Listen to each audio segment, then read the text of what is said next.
chicken. That sucks. Lesbian. I like that in a woman. And every other kind of deviant. I love paying for sex. This moral decay weakens our resistance to the onslaught of the communist masters of deceit. We're a bunch of scumbags. These abnormalities are corrupting the minds and the hearts of our children. Jackass. And yeah, we're back.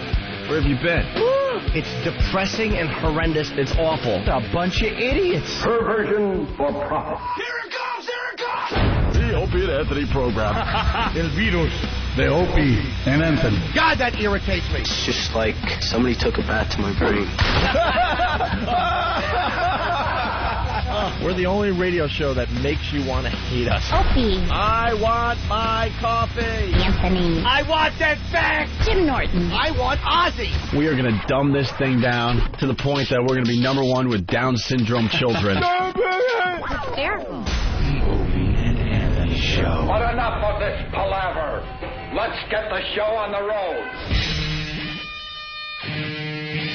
I have a problem with the fact that there's no air in here and I'm going to die. Open the door now. I'm suffocating. The air is on. Chris, you have no idea. I can't take it. Check. Just give me a fan. It's unbelievable. I mean, I can't even think to answer a question. Can I offer you my question? Just give me a fan. Give me a fan. I can't take it. I can't think to answer your question. Everyone's looking around going, who the hell was that? That was Madonna, believe it or not.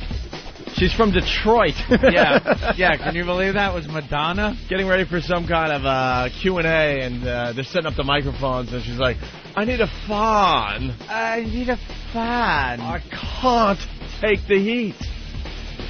Where the hell does she think she's from? She didn't used to talk like that.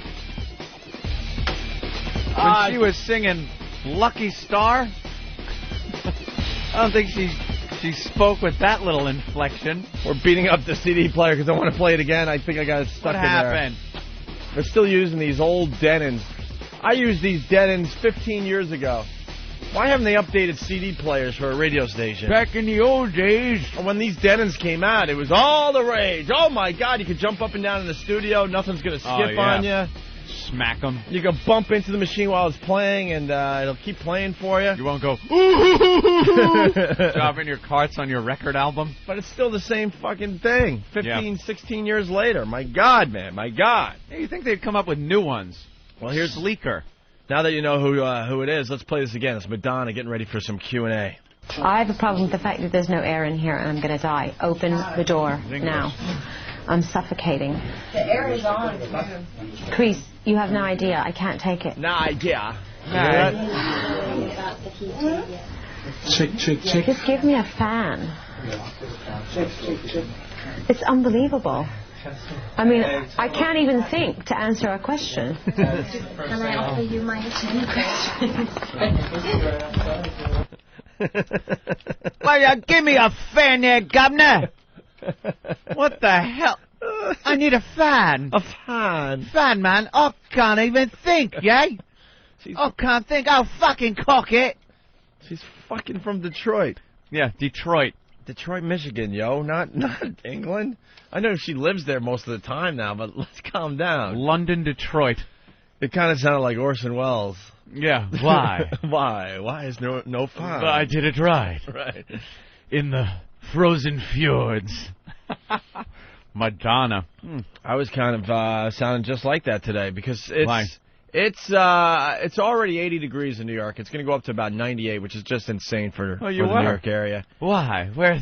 Well, then I walk into the studio. It has to be. Look, everyone's kind of shivering. It's like 60 tops. Yeah, it's freezing in the studio. I think it's like 55 degrees in the studio right now. You need like jackets in the studio. So you need a Speedo outside. Yeah. So I made a little note for myself. Bring in the long sleeve shirt tomorrow. Yeah. Long sleeve shirt, and it's going to be 100 tomorrow. Mm-hmm. Like, why can't they figure out air? Oh boy, this is going to be tough today. Why? What happened? How can I do the show looking in at new faces peering in at us? Yeah, there's a lot It's a little odd. A lot of new go-getters. New go-getters today, and it's going to be a little difficult with them standing against the back wall peering at us. You got it easy, because you don't have to look that way. I'm looking directly at... Why didn't they put curtains on that window? There's Travis. There's a familiar face. He's the only one I recognize in that whole room. Oh, Nathaniel, Nathaniel I recognize that guy, as well. the other guy that sits there. I told Ben no eye contact for the first month for these guys. No eye contact. One of the guys was sitting on my freaking couch. I'm like, what? When we came in? I thought it was some young new comedian that was going to do the show today or something. Yeah. No, sitting on the couch. It's an intern getting comfortable. Walk in, legs crossed. Hey, guys, how you doing? Hey, what's up? Who's this? His attitude will change within weeks. He'll be miserable like the rest of the interns. You watch. Well, he's got to be beaten down first. He's that young horse that's just running around the plains wild and free. Got to put a bridle in his mouth and slap a saddle on him. Oh, he has no idea, man. He has no idea. I wonder if there's any diamonds here. Think there's any diamonds in the rough? I don't know. A couple of them. You never know. You never know. Never know which one's going to turn out to be the hero and which one's going to... The one that looks like a terrorist is already running around like crazy from copy machine to computer to newspapers. He's clipping, he's copying, he's downloading. So Al-Qaeda. The Al-Qaeda guy is pretty cool, I guess. Yeah, but that might not work out, having them stand behind the... You want to move them? If they could stand way to one side or way to the other way, it's not in my line of vision until we know them better. What's up, Steve? Steve's all happy already. Martini Steve, everyone. Steve. We're just assigning these guys to their new posts. It's it's overwhelming having this much help. It's a little strange. We don't know what to do with them. Yeah, we're actually putting them to work, but we haven't had this many people helping in months. I said it's like the first day of school. Smells like school bags and lunch, and they're all psyched and right. Remember that you had all your books and notebooks and pencils and you walk down the hall and your pants go zzz, zzz, yeah, zzz, zzz, and then like a couple of weeks in you got a piece of paper and a pen. Right. Well, know what it is. They're the new students, and we're the old grumpy teachers. Oh, I know. We just are looking for retirement. We're in the teachers' lounge drinking coffee, bad-mouthing everybody. Right. This sucks. Another crop of assholes. Same old shit. Little fuckers never understand what it takes. Faces are the same. The names just change every goddamn semester. Same, though. They're all the same. Anthony and I have had easily over 100 interns in our career at this point. I can name maybe two or three, and they're here. The others email us every once in a while. The others are all Rickies. Right. They're all Rickies. Which one of these is the next Ricky? I don't think you're going to have a Ricky in this bunch. No? I'm very optimistic. Oh, wow. Steve is very confident in the new batch. We had a good model to follow in Ricky as to what we didn't want. As to what you don't want. So basically, if they worked for Whackbag, you said sorry. A message board guy that shows up at appearances will not be made into an intern. Sorry to the gang at Whackbag, but Ricky blew it for all Ricky ruined it for every single guy on Whackbag that thought he might have a shot at it being an intern. Yeah, that was one of the screening questions that Ben and I asked. So, do you take part in any of the websites that are associated with this show? Oh, yeah, goodbye. Yeah, goodbye. Goodbye. Yep, and that was it. It needs to be said that Ben and Steve interview all these interns. That's got to be a little intimidating for the interns. Steve C. sitting there, Ben with this huge hog that they have to just stare at. Yeah, it's actually distracting. It's a very laid-back thing. Ben is very casual. That's the problem. Ben's laid back, and this thing is, No, well, there for everyone to see.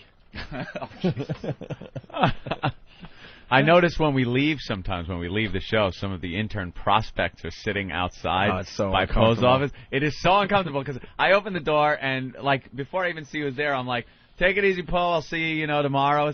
And the intern prospect's sitting there, and they look up and see who it is because I guess there's been people walking in and out throughout the time they've been sitting there, and they see it's either me or Opie, and they look like, they get this shocked look in their face like, that's wonderful.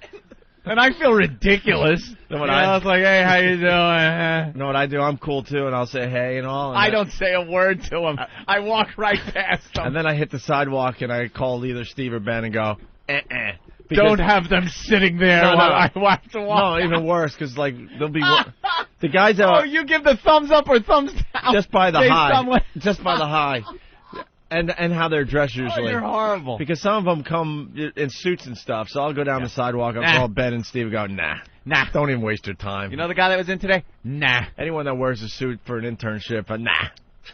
They look up and like I guess there's been people walking in and out during the time that they've been there. So at first they're just kind of looking. You know, it's a normal reaction. And then they see it's either me or Opie, and their face makes that like, oh, they look But then they kind of look away because they don't want to look like they're staring, and it's all uncomfortable and awkward. And then you feel that they're staring at your back as you're walking around. I know. That's why I pick my ass. I dig in deep with a finger. And then smell it. Yeah. Could you smell this and tell me if I'm sick? Ben, are you happy by the new guys? Yeah, well, you should have seen some of the guys we rejected, if you know. Really? Oh. Yeah. There was one time I couldn't. Steve had made some comments before, and so had Eric. So I had a real tough time not laughing every 5 seconds at this poor guy. I felt like a dick, but the guy was just he was a little bit train wreck. Yeah, it was a little bit of a mess, and just surprised he's not on board. Yeah, well, if you could have, if you wanted another Ricky, we could have had him. Easily. There were plenty of other Rickies that applied, and there were guys that were Ben and I know what the wrong answers are to the questions that we're going to ask. Right. And some of these kids would answer every question wrong. Oh, the one guy, we had one that was I just couldn't stop laughing at him because Steven made some comments before he came in. I'm like, from now on, don't say anything until they come into the room, because I couldn't stop laughing at him. He's answering everything the wrong way, and I'm just like, I had to get up and leave. Oh. Yeah. You in the message was, I love Black Bag. I post all the time. They call me the guy that can't shut up. I post anything. Yeah, one guy's like, said how many posts he had and everything. He's like, I got 180 great. posts. I got 180 posts. Wham! There's 180 reasons he won't be an intern. Yeah, exactly. I don't get that whole post count on these messages. Oh, dude, it's hierarchy. I don't get why that's so important. It is. Because it shows... Yeah, the Ben and Steve show. Our screeners. It's very important. It shows that you're dedicated to the message board, and you're better than a guy that has 5 posts because you have like 2,000 posts. A guy that has 5 posts, too. How could you take him seriously? He's only got 5. He could be spelling out the cure for AIDS, cancer, everything else in those 5 posts, but he's a tool because he's only got 5. If you got 2,000, don't fuck with him. He's the man. And it seems to be a wouldn't that show that prospect. You have no life? And that you're really not the man? Opie. Well, the higher your count is... You have a life? The higher the count is, it seems to me, that would be a bad thing. There's a life there. It's a life of posting on message boards.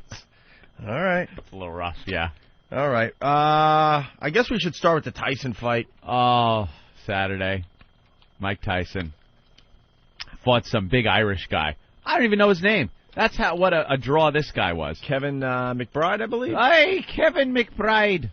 The weird thing is, no real buzz about the fight. Usually, like in the old days, only a few years back, a big fight like this, you'd get a lot of people, paying for it. Still packed. I'm trying to burp and talk at the same time here. Still packed the arena out there in D.C. where they had the fight. Yeah, but see, that's what I mean, D.C. instead of Vegas or what have you. Oh, yeah. The whole thing just didn't sound good at all. Well, after the last fight where he got knocked out, people were like, what am I going to do? Why do I want to see the old Tyson?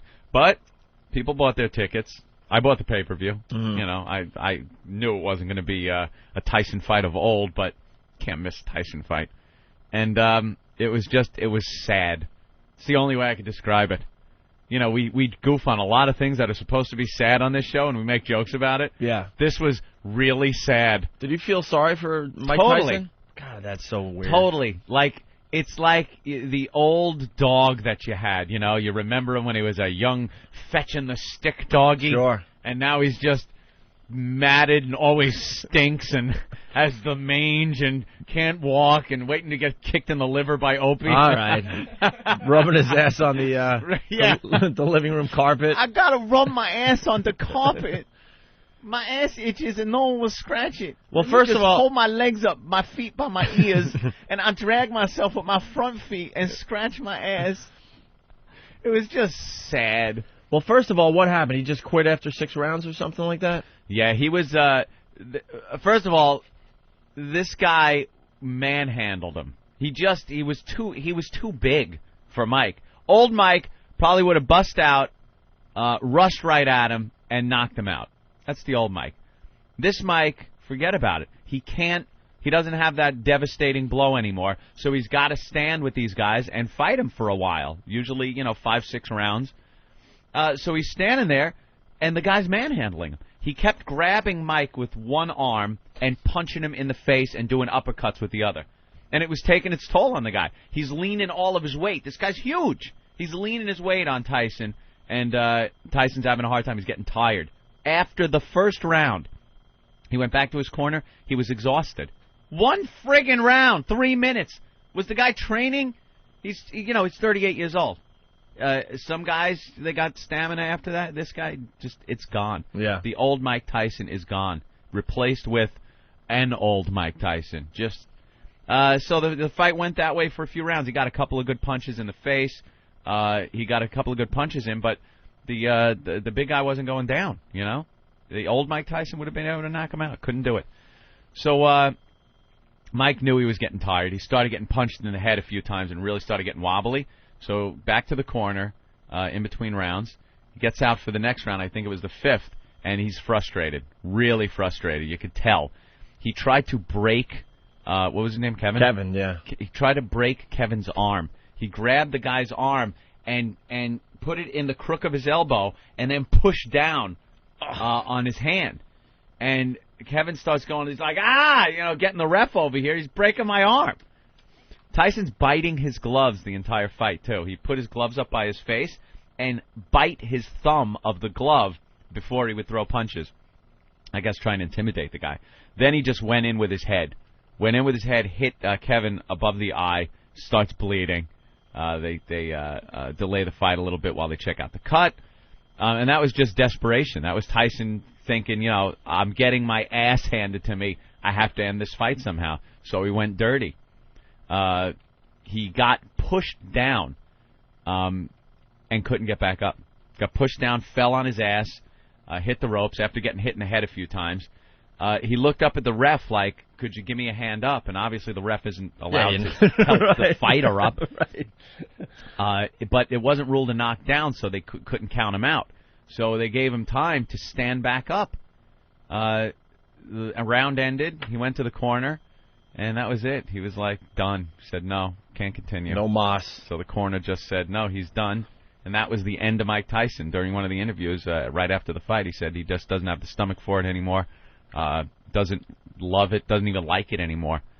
Thinks more about his kids and his life than he does about fighting.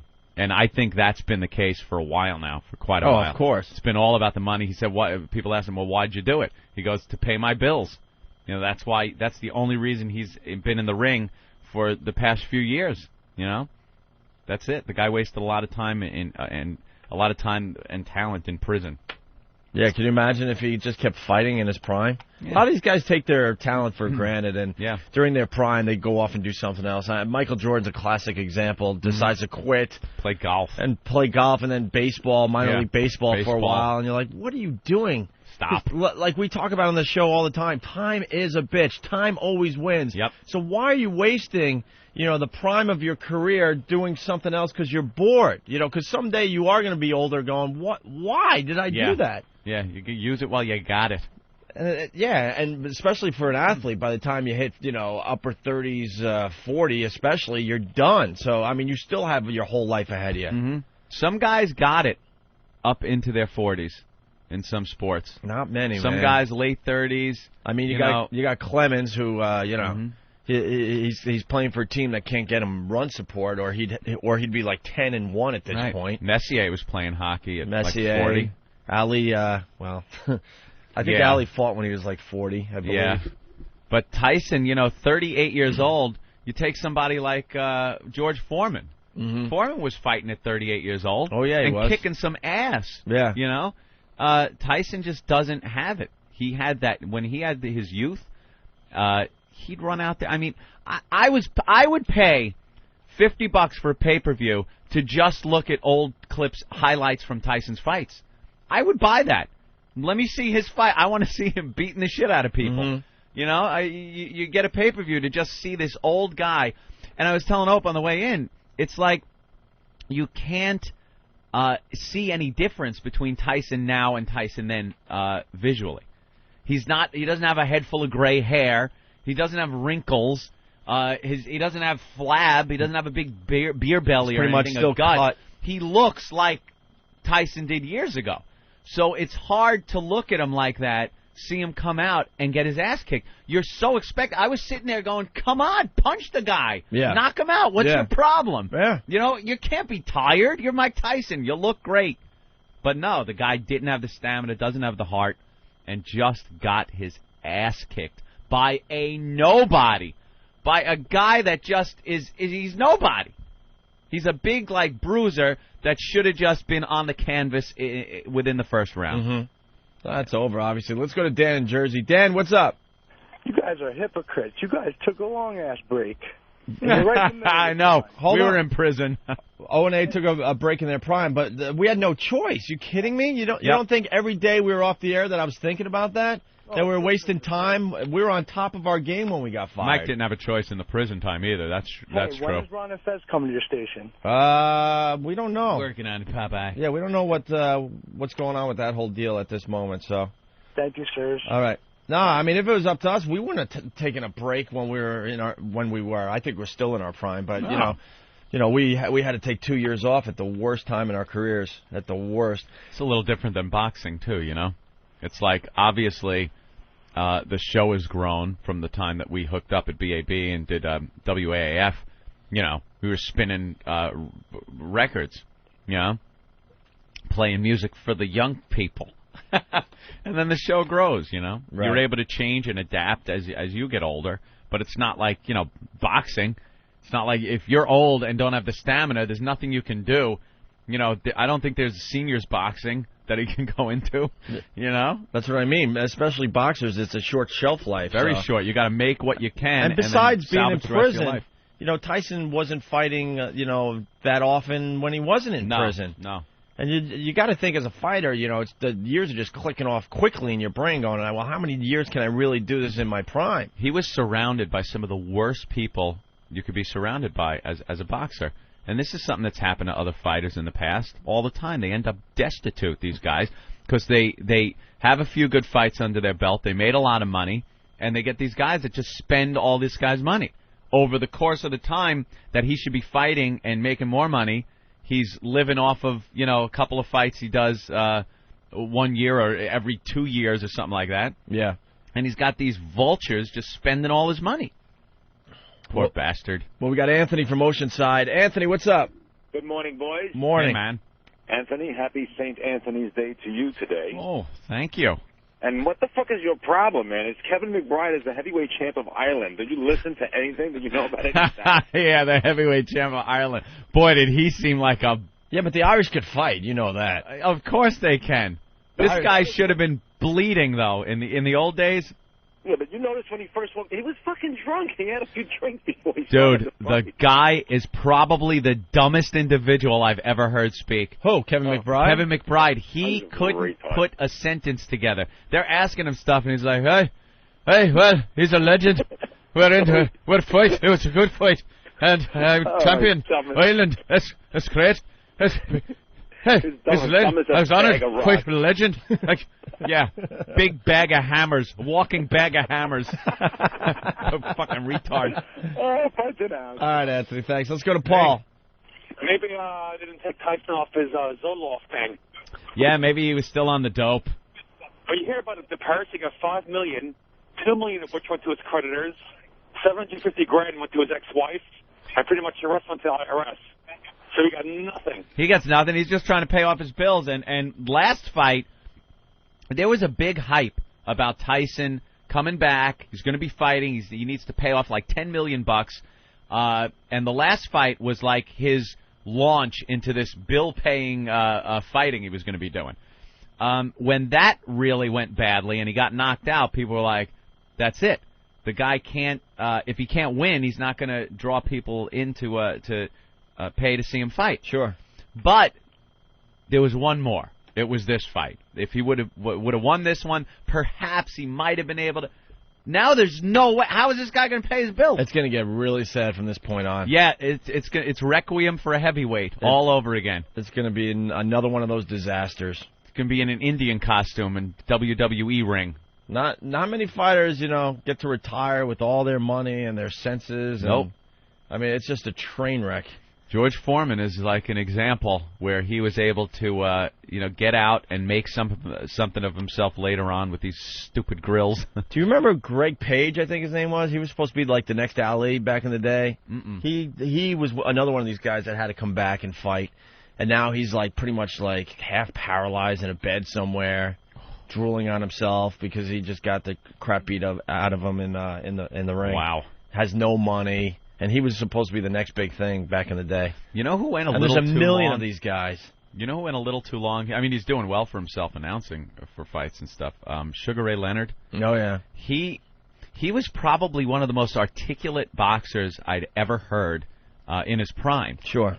And he went just a little too long, and you hear him speak now, and, he kind of slurs his words and can't quite get them out quickly enough, and it's sad. These boxers just get their heads pounded in. And they don't know when to leave. That's a business where if you think you should be leaving, you should be leaving. It's already too late. Exactly.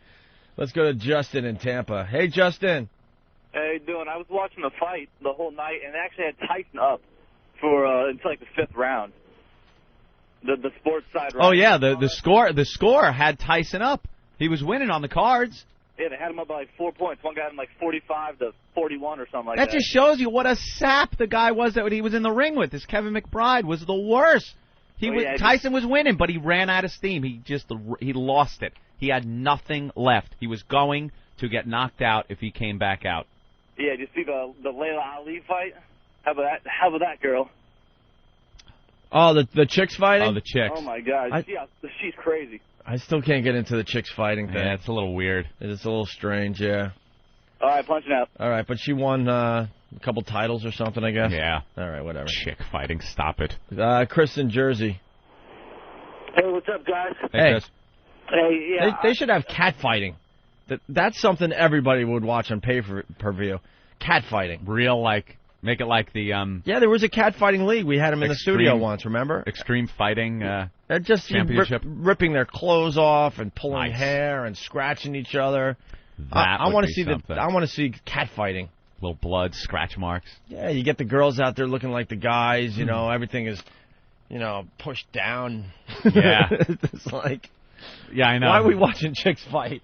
No offense to the ladies, but I don't get it. I don't get that. I really don't get Not the boxing. Yeah, cat fight. Cat fighting. Saw one online. They got a few of them online. You go to some of these video sites, and there's one. I guess it's pretty new on the web, or at least it's new to getting a buzz on the web.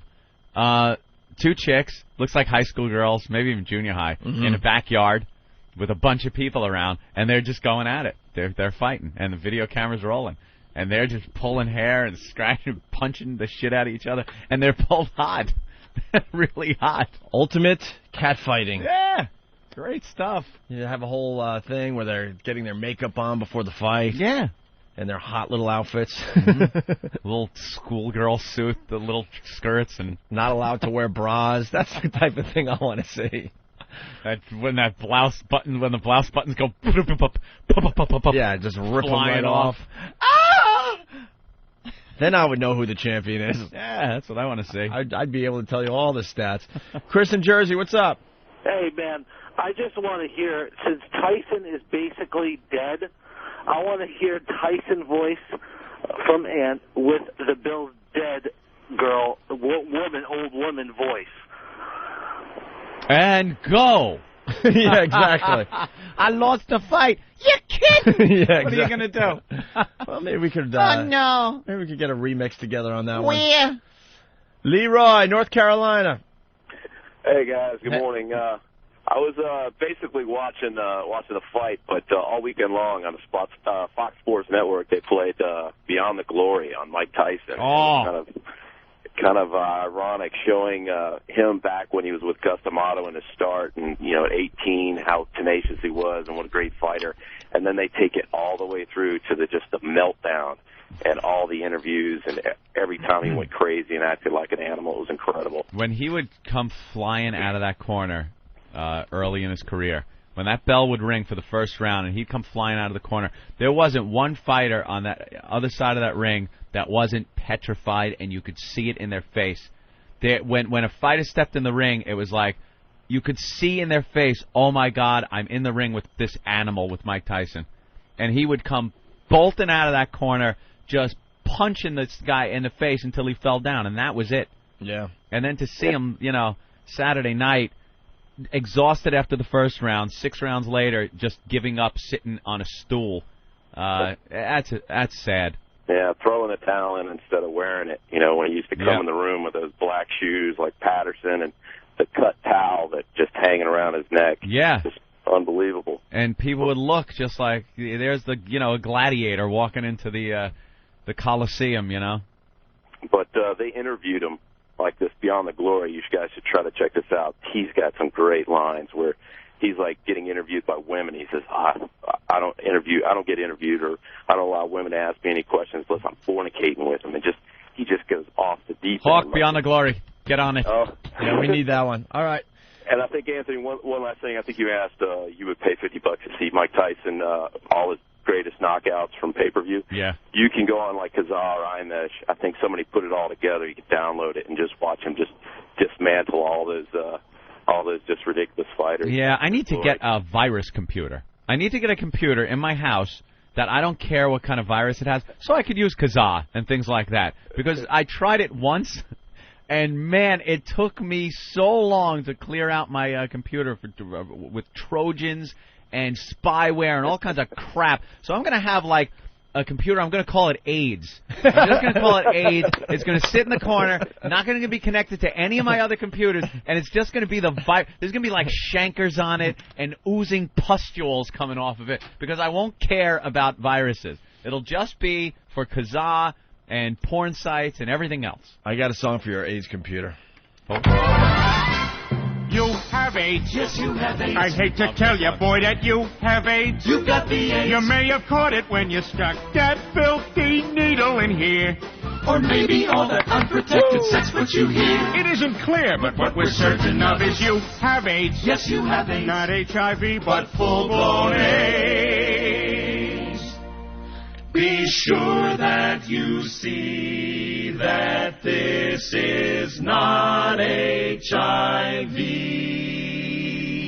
but full-blown AIDS. Not HIV, but really full-blown AIDS. I'm sorry, I wish it was something less serious. But it's AIDS. You've got the AIDS. There you have it, the highlight from Family Guy last night, the AIDS song. Family Guy was funny last night. Yeah, I mean, I'm getting a lot of shit from a lot of people still, just because after the second or third episode of Family Guy, I wasn't digging it. Yeah. Obviously the show, it has its moments, and last night it was funny. Yes, it was funny. Maybe. Quote me, it was funny last night, okay? Relax with this. You know something, Obi? Maybe from the time that they were on the air and very popular, to the time they were taken off the air, till the time that they got back on the air, maybe they needed a little time to get up to speed. Maybe their first couple of shows weren't really representing the talent that they had and the comedy and the fun. They had to get back into the rhythm. Into the rhythm of things, into the swing, because I don't think you could just jump back on the air. Right. I mean, jump back having a cartoon like that. You got to get used to your surroundings. You're back together again. The new offices, the new people you're working with. The new go-getter interns that are running around. So, thinking like you were thinking, they should have been funny right from the first show. Yeah. You look back at that first show and go, that should be as funny as any show that they did. You're 100% right, Anthony. They're getting up to speed. I think they are. God, but one stupid comment I made about a month ago, people are killing me. Yeah, still. they are. It's like, all right, I get it. The show was really funny last night. A lot of fans. But that's funny about a computer that you use just for the dumb stuff. For viruses. Not even touching. The other computers shun it. You don't put it on the network, nothing. Yeah. That would be a great idea. Because I can't use Kazaa, and I want to. There's a lot of great stuff on there, you know, videos and music, anything. But I just refuse to go. You're so tempted, too. You know, your computer, you get on there and start going, I could load that program up again, and your computer says, no! No! And, you know, this is a very interactive radio show. Yeah. So I read a lot of the email that comes in for the program. And there are people, like they sent the AIDS song a million times, all our fans and listeners, whatever. They're really helping out and sending stuff to us all the time. And I don't even, if it has a file. Nothing. No. I just reply and go, send it to Steve. Yeah. Send it to Steve at FoundryMusic.com. I'm not even attempting to download anything on my computer anymore. I won't open anything. Because I got screwed royally. I had to get rid of my last computer because I got some kind of virus I just could not get rid of. Sometimes you just got to throw the computer away. I'm not even kidding. A couple people came and checked it out. Eric was one of them. And he's like, dude, this thing is done. Yeah. Just there was off the life support. Slowly but surely, it was getting eaten away by tiny little viruses, little infections, no big deal. But then I got the wham! AIDS. Done. The full-blown AIDS. Eric's like, you just have to just throw it away. Yeah. So, I don't know this computer shit like someone like Steve, so I don't even attempt. I'm like, send it to Steve. Nope. Just send it to Steve. Don't even bother me with this.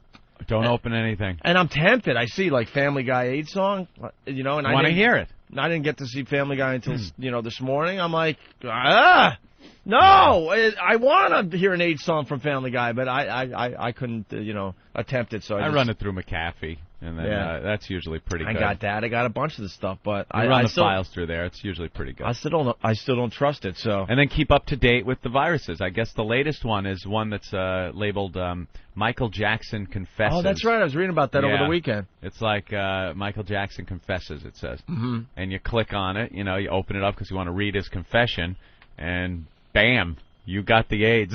You got the AIDS on your computer. Your computer starts getting the sniffles, and you're like, what? Yeah. What?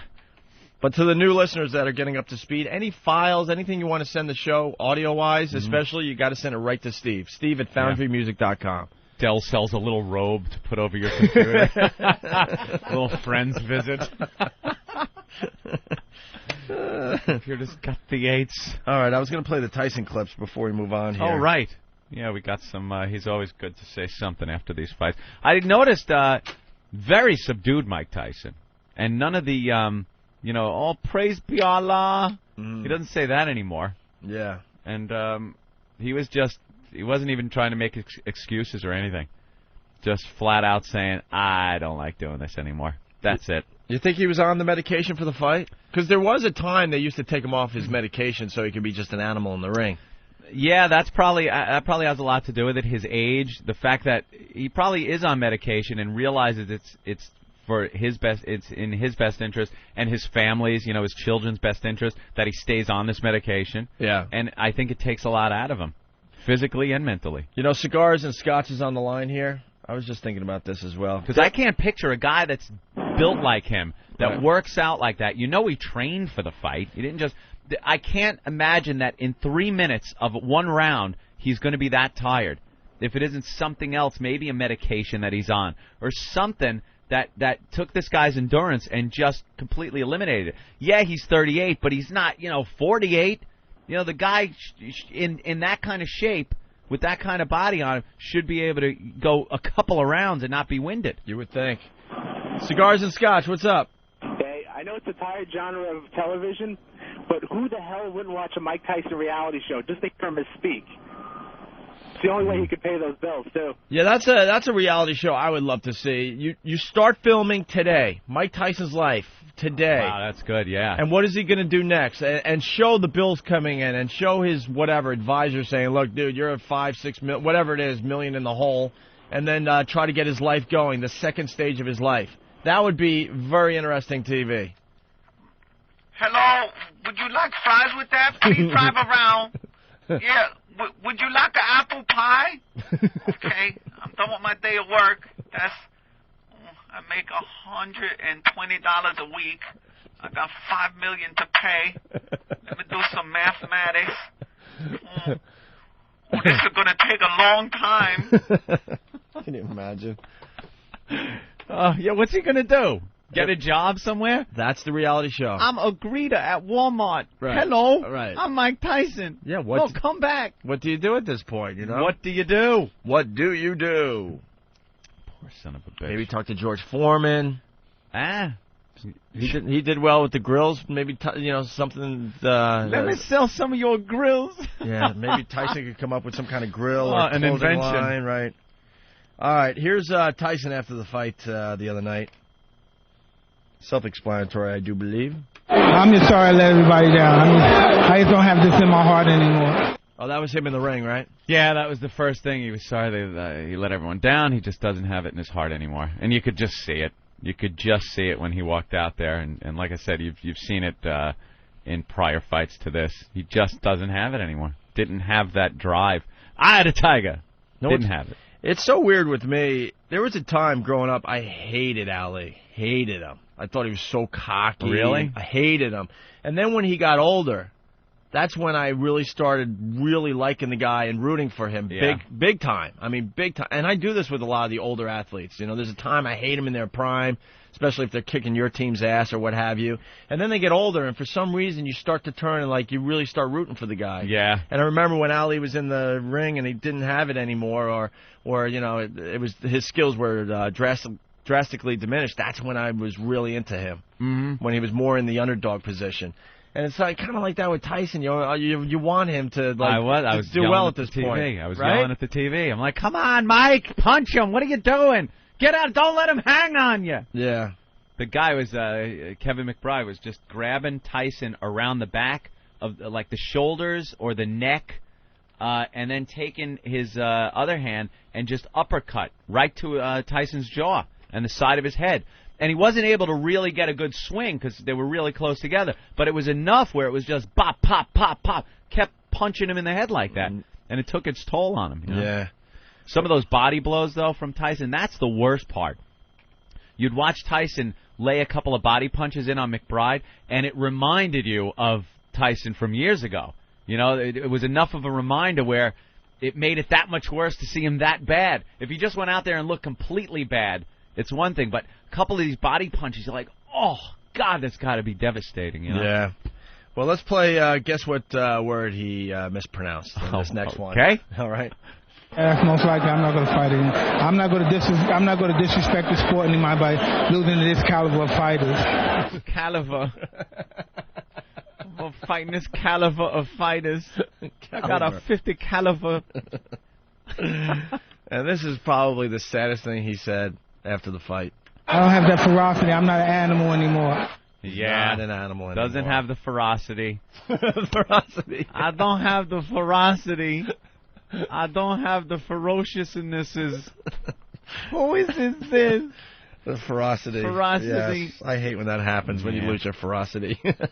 And he's not an animal anymore. Not an animal. Unfortunately for the viewing public. He apologized. He actually, in one of the clips, I think he says he wishes he could give the people their money back. Because, you know, people spend some good money to see it, and you end up seeing Tyson sitting on a stool, and that ends the fight. You know, it's a little anticlimactic. This is a great idea. Rick in Philly, what's up? Hey, how's it going? All right, buddy. We've got to remake Raging Bull. Showing Smack Robin Gibbons around a bit, you know, open a nightclub in Miami and mispronounce things all over the place. Yeah. Do a stand-up routine. Yeah. Can you imagine? All right, Rick. That's all I got. I'm out. All right, good job. All right, let's. We have more clips. Him at the press conference after the fight. Yeah, I didn't see this one.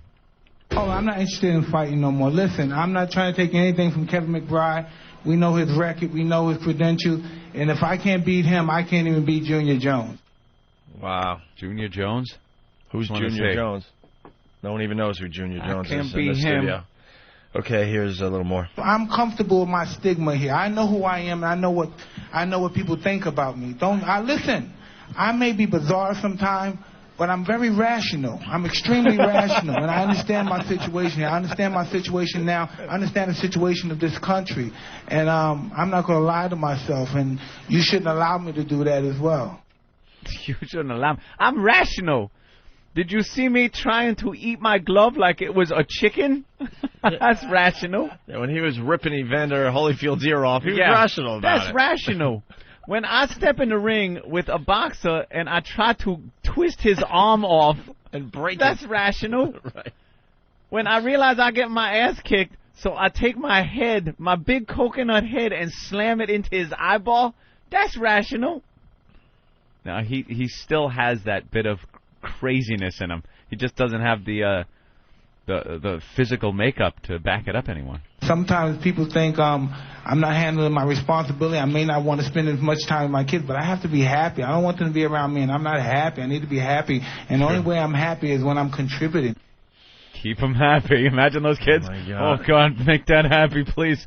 You know what he's like when he's unhappy. Man, fast forward a year or two, this is going to be a really, really sad story. Oh, yeah. Really sad. Mm-hmm. It's going to look into my missionary work. There was some Christian missionary work that would be interested in letting me come to Bosnia, go to Rwanda, and just go to various different countries to help with aid and food for people that are in dire need. Oh my no, goodness. they're giving him an applause He's break. going to be an aid God. worker for Africa? Well, that's something. There you go. Yeah, that's a nice thing. And then SportsCenter did a great little feature, top 10 Tyson clips of all time. Ooh. I believe like audio of him speaking and stuff. Yeah. Let's take a listen to some of this. The reality is I'm never going to be normal. But you want to be. Yeah, but it's never going to happen. I'm crazy, but I'm not crazy like that. You know what I mean? I might want to have sex in a crazy place, but I don't want to kill or rape nobody or hurt nobody. I'm from Brownsville, Brooklyn. I'm not afraid of nobody. In the ring or out of the ring, they got a gun or a knife, and I'll show him that too. Mike, you're jumping around. You seem to be a little anxious. I'm just ready to get it on and crush this guy's skull. What do you do, Mike, over the next 2 days? You've got 48 hours before this fight. Just pray he doesn't die of a heart attack. Oh, damn. Oh, man, I can't wait till the 28th. I'm going to make you my girlfriend. And you think I give a damn about you and then y'all on there? I don't care about living or dying. I'm not a dysfunctional. I want a blaze. Yeah, bring Andrew Gallardo on. Bring those guys. They can keep their title. I don't want their title. I want to strip them of the health. And I know I got my issues. I'm belligerent. I'm sometimes vicious and violent. But that's just because of what happened. Yo, anybody, look at my life. Look at me. I've been embarrassed, humiliation, degradation, and any other TION you can name that's negative, right? Jimmy Swaggart is lascivious. Mike Tyson is lascivious, but we're not criminally, at least I'm not criminally lascivious. You know what I mean? I may like fornicating more than other people. It's just who I am. I sacrificed so much of my life. Can I at least get laid? Come on, you scared coward. You got man in the me. You can't last 2 minutes in my world.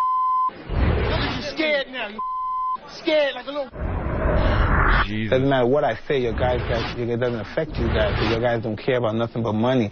So every now and then I kick your and stomp on you and put some kind of pain, and inflict some kind of pain on you, because you deserve to feel the pain, somewhat of the pain that I feel.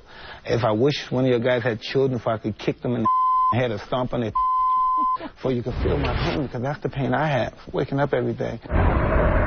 Where do you go from here, Mike? I don't know, man. I might just fade into Bolivian, you know what I mean? I don't have nowhere to go and nothing to do, you know what I mean? I just go fly my pigeons on the roof in New York. Fade into Bolivian. Fade into Bolivia. Wow. You could hear it in his voice in those earlier clips. Oh, yeah. Like the rage and the want to get in the ring and beat up people. And then you could hear kind of fake rage, you know what I mean? Yeah. Like the last one with Kevin McBride. He said, you know, I'm going to gut you like a fish. Yeah. That was his big line. Yeah. And he said it like, you know, I'm going to gut you like a fish. This is, you know, the old Tyson was full of fire. He will be missed. All right, with that, we'll take our first break. Little Jimmy Norton's not here today. He's going to be on The Tonight Show with Jay Leno. Mm-hmm. That's huge for Jim Norton. Very huge. Yeah, that's something, man. We're hoping to get That'd be so nerve-wracking. I can't imagine, because I know Jimmy. He's a little bundle o' nerves. What's that like, standing there? And I know how nervous we get doing dopey shows. Dumb stuff, right. You know? And to stand there, backstage, Tonight Show, Jay Leno intros you, your music starts or whatever it is, and you got to walk out. And you know it's The Tonight Show? Mm-hmm. Whoa, that's too scary. Too goddamn scary. This is his second time. Yeah. So maybe he'll be less scary. Who knows? I don't know. I don't think it gets any less scary. And I guess he got stuck in the middle of a gay pride parade or something. That's right. Yeah, L.A. Gay Pride. He got his hotel's right in the middle of it. And I got stuck in the middle of it. Yeah, sure. And then all of a sudden I turn around, there was a dick up my ass. Right. You know, what do you do? You gotta pump back. He's stuck. So we're trying to get a hold of him. I mean, he's not in bed yet, or maybe he did try to sleep normally. 20 dicks in my mouth before I made it to my room to get ready for the Tonight Show. We have his appearance from the last time. We could go to break with that. That's kind of cool, actually. Filling in for Jim Norton today, we got Bob Kelly coming in. Bob Kelly's never heard his Bob Kelly remixes, by the way. No? So we'll play some of the better ones for him.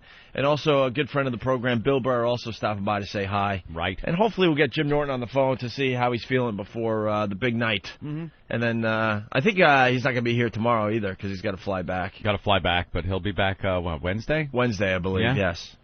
All right? Very good. All right, in the meantime, as we go to break, here's the last time Jim Norton was on the Tonight Show with Jay Leno. How cool is that? Check this out. All righty.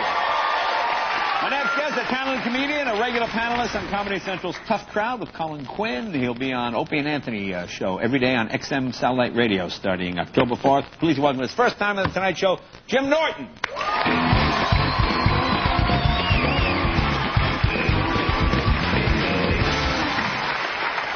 Thanks, everybody. How are you? Good. I feel a little odd. I've been depressed. I had a 3-year relationship end. I was with the same girl for 3 years, and I started to have erection difficulties. We had different ideas as to what the problem was. She bought me Viagra. I bought her a treadmill.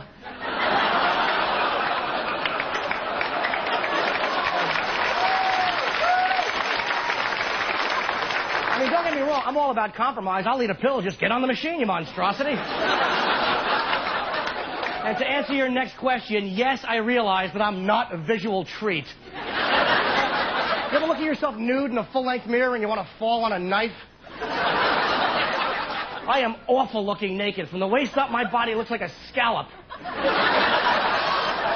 That's what I look like. Picture a scallop with B cups. I have the type of breasts you read about in a Judy Blume novel. Budding and curious.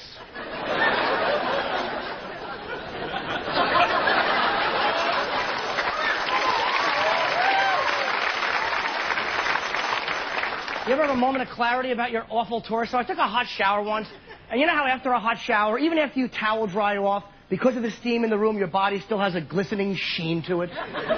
Which on some body types is very alluring and attractive. However, on this body type, it looks like you were involved in a sex crime. So I go to put on a T-shirt. The T-shirt I'm wearing right now is an extra large, very comfortable. The one I had this day was a medium, and it was made of rayon. So I know I'm in trouble. As soon as I get to my shoulders, you ever have to start rolling a T-shirt down over my breasts and down my rotten torso? And it grips all of my fat, and it wraps around my body, and I'm naked below the waist. I look like a mushroom. And I realized at that moment, if I had a gun, I would have shot myself right there in the bathroom. And it would not have even been necessary to leave a note.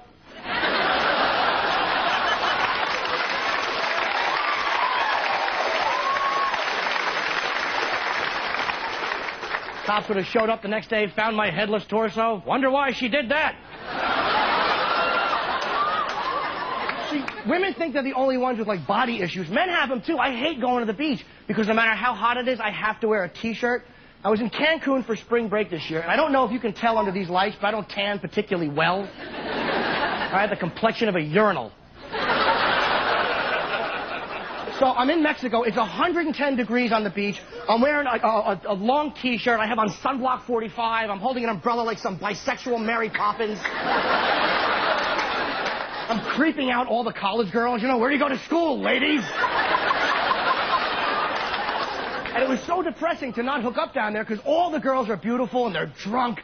I don't drink, but I like girls who do. I'm not one of these annoying, self-righteous men. You know, I don't like a girl who's too drunk. I don't know what too drunk is. I've never seen it.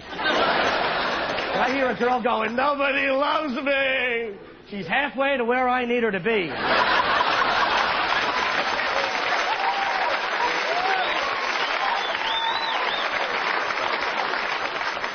It is amazing what I will tolerate on a date. You ever have this dilemma? I went on a date recently with a beautiful girl who had the breath of an open grave.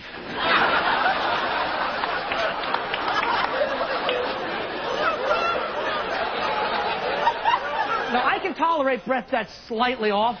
The little gal must have had an onion. But this is the type of breath that made you go, ugh. She's smuggling diapers under her gum.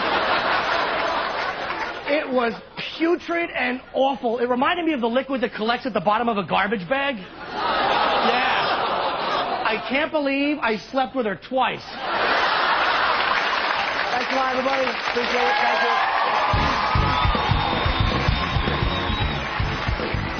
I just ate 4 burritos and drank a pot of coffee. Anyone for trouser chili? Oh, God damn. The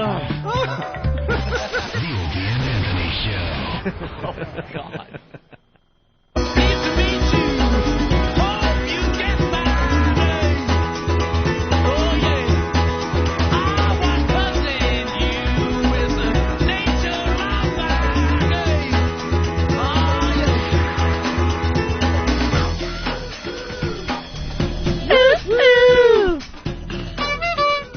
It's the Opie and Anthony program. We like to call it the O&A virus. We like to call it spreading the virus across America.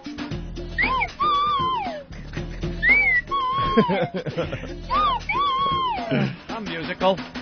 We love being on XM Satellite Radio. Yeah. What's up, Bob Kelly? Bob Kelly in studio. For Hi, Jim boys. Norton.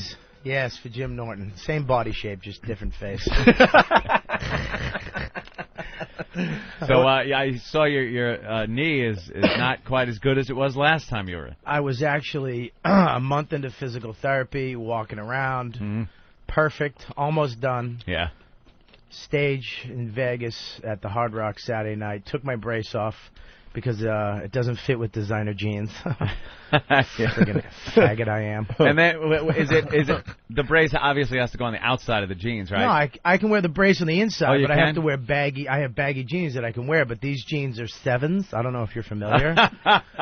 These friggin' things are like tight, but they make me look a little thinner. On, man.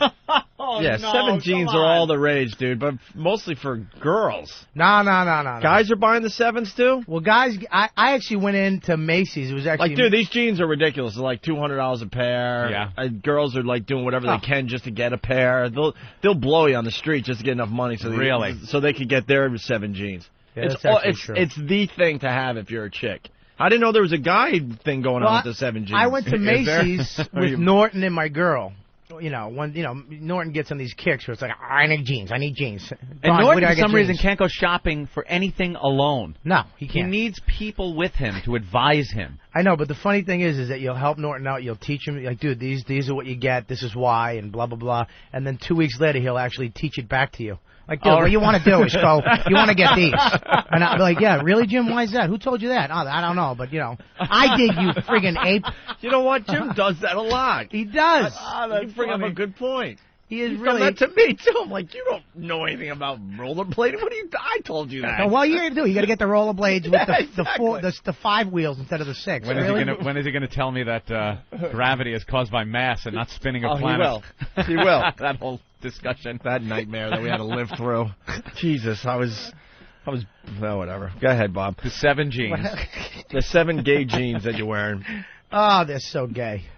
So what? You said they make your butt smaller or something? No, nothing could do that. Or makes it thinner? They make you, because you wear baggy jeans. You're like I'm a little chunky guy, but these jeans kind of fit, but they stretch. They're like Chuck Norris jeans. You know what I mean? Where you can remember those jeans? You can throw a high kick. Right. Still tight, but you can throw that high kick. Sure. So I put them on, and I wrapped my knee in an ace bandage because I was walking great. And then I'm on stage, I'm doing my thing, everything. And this gig is fucking hell. I mean, you really got to punch him over the face the whole time you're up there. Hard Rock Vegas? Dude, it's 1,500 people, but all the people up front and back are all. They have a stripper table from Spearmint Rhino. These are all famous people. Bon Jovi was there. You know what I mean? It's all these people that, you know, they're looking at me like, who the fuck is this guy? VH1? Okay, nice talking to you. And I literally had 2 seconds left. I mean, probably around 5 words to say in the bit. And I did this thing, and I came back all my weight on this leg, and it just went snap backwards. And I backwards. Dude, I hit the ground like a fucking, just a fat sack of potatoes. Oh, dear Lord. And I'm on the ground just finishing the bit. Sorry. Should have been quicker. Sound like that at all? Didn't sound like that? Thank God I'm a sack of potatoes. What a way to end your set, though. Jesus. But thank God I'm not like a joke writer. I'm a physical comic, because people didn't know. If I was just standing there the whole time, and then all of a sudden the last bit I'm just on the ground just... Thank God I'm a loud jackass anyways, because they had no fucking clue. I'm just on the ground. Oh, did you finish the joke? I finished the joke. I go, thank you, good night. And then everybody comes out. They have midgets, you know, strippers, you know, a 7-foot gay Russian sword swallower. Right. They all come out, and they're grabbing me, trying to pull me back. And I'm like, my leg. Dude, my leg. And I'm just like fighting. I'm fighting midgets and Russian sword gay swallowers. Did you ask the midget if you could hold his little disgusting midget hand? Hold my hand. 5 cocktail francs and a bun. Dude, did you ever get surgery on this knee? I was going a month of physical therapy. I'm fine.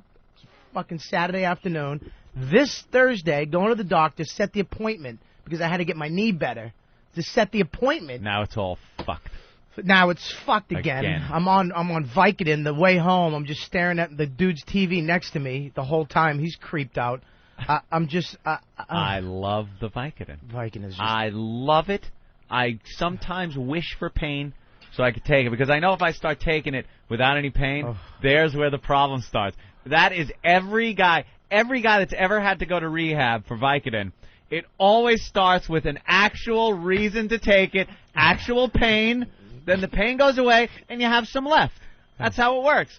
And then if you start taking it when you don't have any pain just because it's there, you will then have to get more because it will be gone, and there starts the big problem. You still have some of that Vicodin from your... I have Vicodin. Your dentist visit. It's right there at home. I still have the Vicodin. And I have the wonderful memory of what it was like to take. It's hilarious because when I got my eyes done, I did the laser eye surgery. They give you some Valium, you know. Valium. And you only need like two or three tops to get through the procedure. It's really not that big of a deal. But they give you like 20. They give you 20. So then I was just like you. I'm like, wow, this Valium is pretty damn cool. But you don't want to just take it. So you kind of, hey, you know, I don't think I'm going to get a good night's sleep tonight. I probably should take a Valium. Probably take one just to sleep. Right. Now I have a reason. Right. Now I have a reason. I stubbed my toe. Ow. But it's so funny because you have this little bottle of goodness just in the medicine cabinet. It's legal. You didn't have to meet some dude in an alley. Right. You know, it was given to you. Suck a cock. Right. And then you take it for the reason you initially had it, and then you just kind of have it there, just waiting for some dumb excuse why you feel good about yourself that you're going to be taking the Valium, even though you really officially don't need it. Yep. And it was definitely a sad day when I took my last one. Oh, because you were taking it when you didn't need it. Of course, but it was over. I probably had I can't remember anymore. Maybe a dozen left, maybe. And it took me probably a little over a year to, get through it. A year, wow. Wow. Because it was like, I need a good night's sleep. But Anthony and I had this thing to do, whatever, the next day. I can't be tired. So, you make these dumb little excuses. Yeah. And then you're doing the same thing with your Vicodin. It just sits there. It's a bottle of goodness, a bottle of happiness. And it's just sitting there with the big pills in it, those big Vicodin pills. And I can't bring myself to take it for recreational purposes. I love drinking. I love doing drinking and catching a buzz. I do not like hangovers. They're terrible. And to be able to get fucked up, as fucked up as you would have to be drinking to get that like that you can with the drugs, you would be so hungover the next day you would not be function. You could not function. But what happens? You take one. I took 5, but then I needed 750. But then one of your listeners, I was like, he was like, dude, take one 750 and then take a half of a 750 and grind it up and put it under your tongue. Come on. So I swear to God. So I'm in so much pain yesterday flying home. I didn't want to deal with it. And it's on JetBlue. It's not like I'm going to be in first class. Yeah. Like, Jimmy Norton-Entel. But I took one. I crumbled it up and put it under my tongue. And why did you do that? Did it do anything for you? The listeners told me to do something, and I did something. Stupid listeners. It actually, dude, let me tell you something. It goes right to your blood. Dude, Really? 2 seconds. And I'm just staring at the lady behind the counter like, wow, what a pretty blue. JetBlue is such a good name, man. Yeah, look at the logo behind her, and you're just staring at the color. And on JetBlue, they have these paintings. They hired somebody to make paintings, these really nice paintings with an airplane and a little JetBlue thing in it. Yeah. So you're walking down the thing, and it was almost like I was tripping. Because like a little kid throwing a hat up in the air in a park with an airplane in the background. And you're really getting into it. I'm just like, wow, man, this is great art. Great art, airport art. That's fantastic. I would expect to have to be in a Holiday Inn to see art of this caliber. Yeah. But to see it here at the airport. That's funny, man. Just talking about a little drugs, Bill Burr. Vicodin. Bill Burr is like that. entered the discussion here today. I was taking some for a dental problem I had, and I took them, but I didn't take them all. The dentist always gives you a little more than you really need. And they sit there at home just talking to you, the bottle. But I don't want to be the guy that just starts taking it for no reason. You need a reason. If you start taking it for no reason, you're going to run out and need more for no reason, I'm looking for anything. Like I wake up and go, yeah, I got the sniffles or something. Is Vicodin good for a cold? I know you're supposed to take that to numb up my nose. The eucalyptus stuff. What are you supposed to take? You go to Echinacea? You go to AOL and look up Vicodin and what it's good for. It's not good for a cold. Damn it! All right. I have to clip my nails, and I'm very sensitive. It says it's anything. It says it's good when you get poison ivy. Yeah. Really? I got into a fight with my girlfriend. That bitch. I'm emotionally hurt today. I'm hurt. My self-esteem is hurt. He hurt me very much with his words. So you can't be the guy that just starts popping them for pleasure because they're in your house, Is he still talking about his knee? Of course. Always. That's becoming like a career move for him. I know. I'm actually going to have to I was at a funny bone and I tweaked it. I think I got my ankle, too. I'm going to have to... At least I have something for my career. Nothing. I hung up on him last night. He was oh, my God. But I was on Vicodin. I was trying to tell him. Yet another orgasm story. I can't take it. Every time I call... Dude, then the bus pulled up in Harrisburg, Virginia, dude. And you wouldn't believe the wacky stuff that happened out there. Dude, there was a mascot, and they totally set it up like punk, dude. Click. Oh, no. You told that story for another fucking 20 minutes before you even realized it. But Billy sucks you in. He sucks me in because he asked me a question, so I'm like, yeah, and I start answering it. And then all of a sudden, I take it upon myself to just keep talking about other things like I think he's interested. I think I really forget that I don't have normal friends because a normal friend would actually just sit there and do his girlfriend would be there and just take the phone away from his ears and just go, he's still talking. yapping. Yeah. But all my friends would go click and I'm still yapping. So anyways, dude, I swear to God, I actually wanted to type the rest of the story out and email it to you. I'm sitting there. Dude, he's told me so many of those fucking stories. I feel like I was on the tour.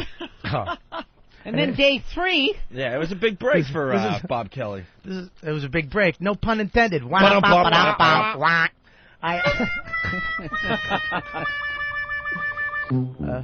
actually does the best Bob Kelly. He used to go, what was it, Bob Kelly in a cave? What do you set me up to bomb for? These inside jokes. Why don't you imitate me imitating you? Dude.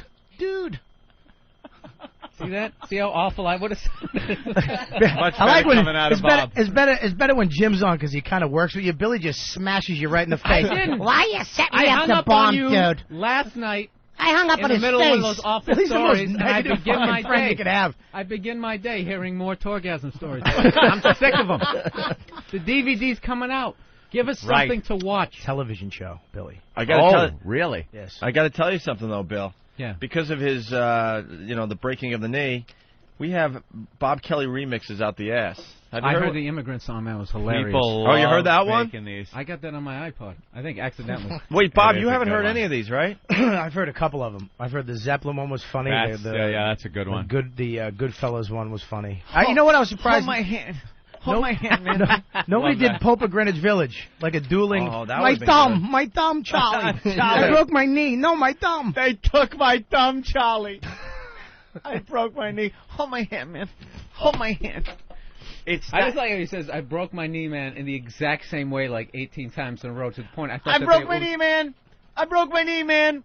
I broke my knee, man. And right when you're like, is this on a loop, he goes, I broke my knee, dude. Well, did you hear the song? He switches it up. Yeah, switch it up a little bit. That's one of my favorite songs. I broke my knee, man. I broke my knee, dude. Song. No, people just take your pain and your tragedy and turn it into dude, songs. I gotta admit, like when I heard that play start on the audio, I was like, "Fuck," you know. Yeah, it's like you when sit watch, there going, "Here it comes." Yeah, funniest home videos. You're holding your nuts. Yeah, It's like the same thing. Like, there's the father standing in front of his son with the pitch in the baseball. in the background, and the people are like discussing the play, like, dude, you should have broke right. They're just right. And they're arguing. He was down, man. He was down, and they have no idea that you're fucked up. I'm just yet. off in the distance going. But I knew they're discussing the play. Yeah. But that's why I started screaming, because nobody came over to me, and I was so nervous that nobody would take me serious. So in my brain, I just kept going, I broke my knee, dude. And what about the one asshole who went? God, that's the famous guy. That's the famous sound. I just got that feeling like, oh my God, we have him in studio. It really sounded like it was just like abandoned on the horizon. He sounded so far away. It's like a pterodactyl coming in. Well, here's the Bob Kelly Immigrant Song remix, because Bob hasn't heard this yet. Yeah, I like this one. We want to play some of the better remixes for you, because you haven't heard any of these yet. I love this one.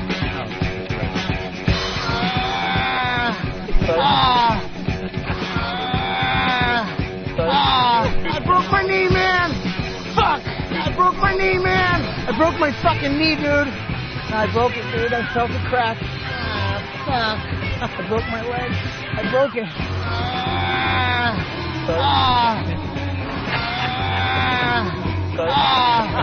Hold my hand, man. I gotta squeeze something. Hold my hand, man. That hold my hand, man, is one of the greatest lines. You could have said that like the manliest man could say that, and it would sound faggy. The way you said it, it's even worse. Hold my hand, man. But as soon as I said it, I knew. That's why. And then I went, I need something to squeeze. But that was even gayer if you think about it. Yeah. And then. You're one. My hand, man. It's getting dark. I think this is it. There's midgets crying all over. I don't know what to do. There's midgets everywhere. What's going on? It's getting dark, man. There's a light and there's midgets crying. We'll do it for Johnny, man. Do it for Johnny. Do it for Johnny. You're one of those guys on the battlefield that would just be just like the movies. Hold it up. Suck it up, man. Stay with us. Stay with us. The blood and guts all over him. He needed that Barnes guy. Yeah. Right in his face. Take the pain. Take the pain. Take the pain. You see this piece of shit? I got a bad feeling about this one, man. Come on, LP. What do you say, Bob? All right, here's a taste of the song that we were discussing. Down, you way down.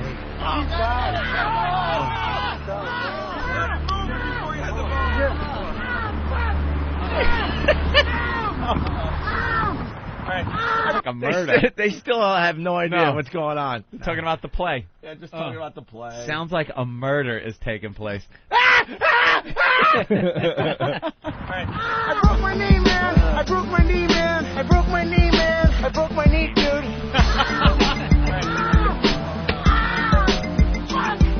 I broke my knee, man. I broke my knee, man. I broke my knee, man. I broke my knee, dude. Hold my hand, man. I gotta squeeze something. On the side.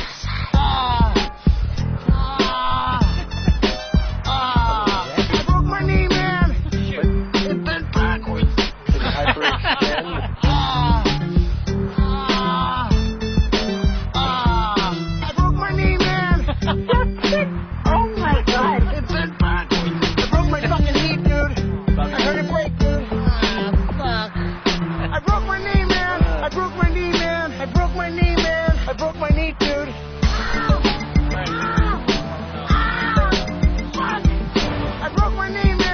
broke my knee, man. I broke my knee, man. I broke my knee, dude.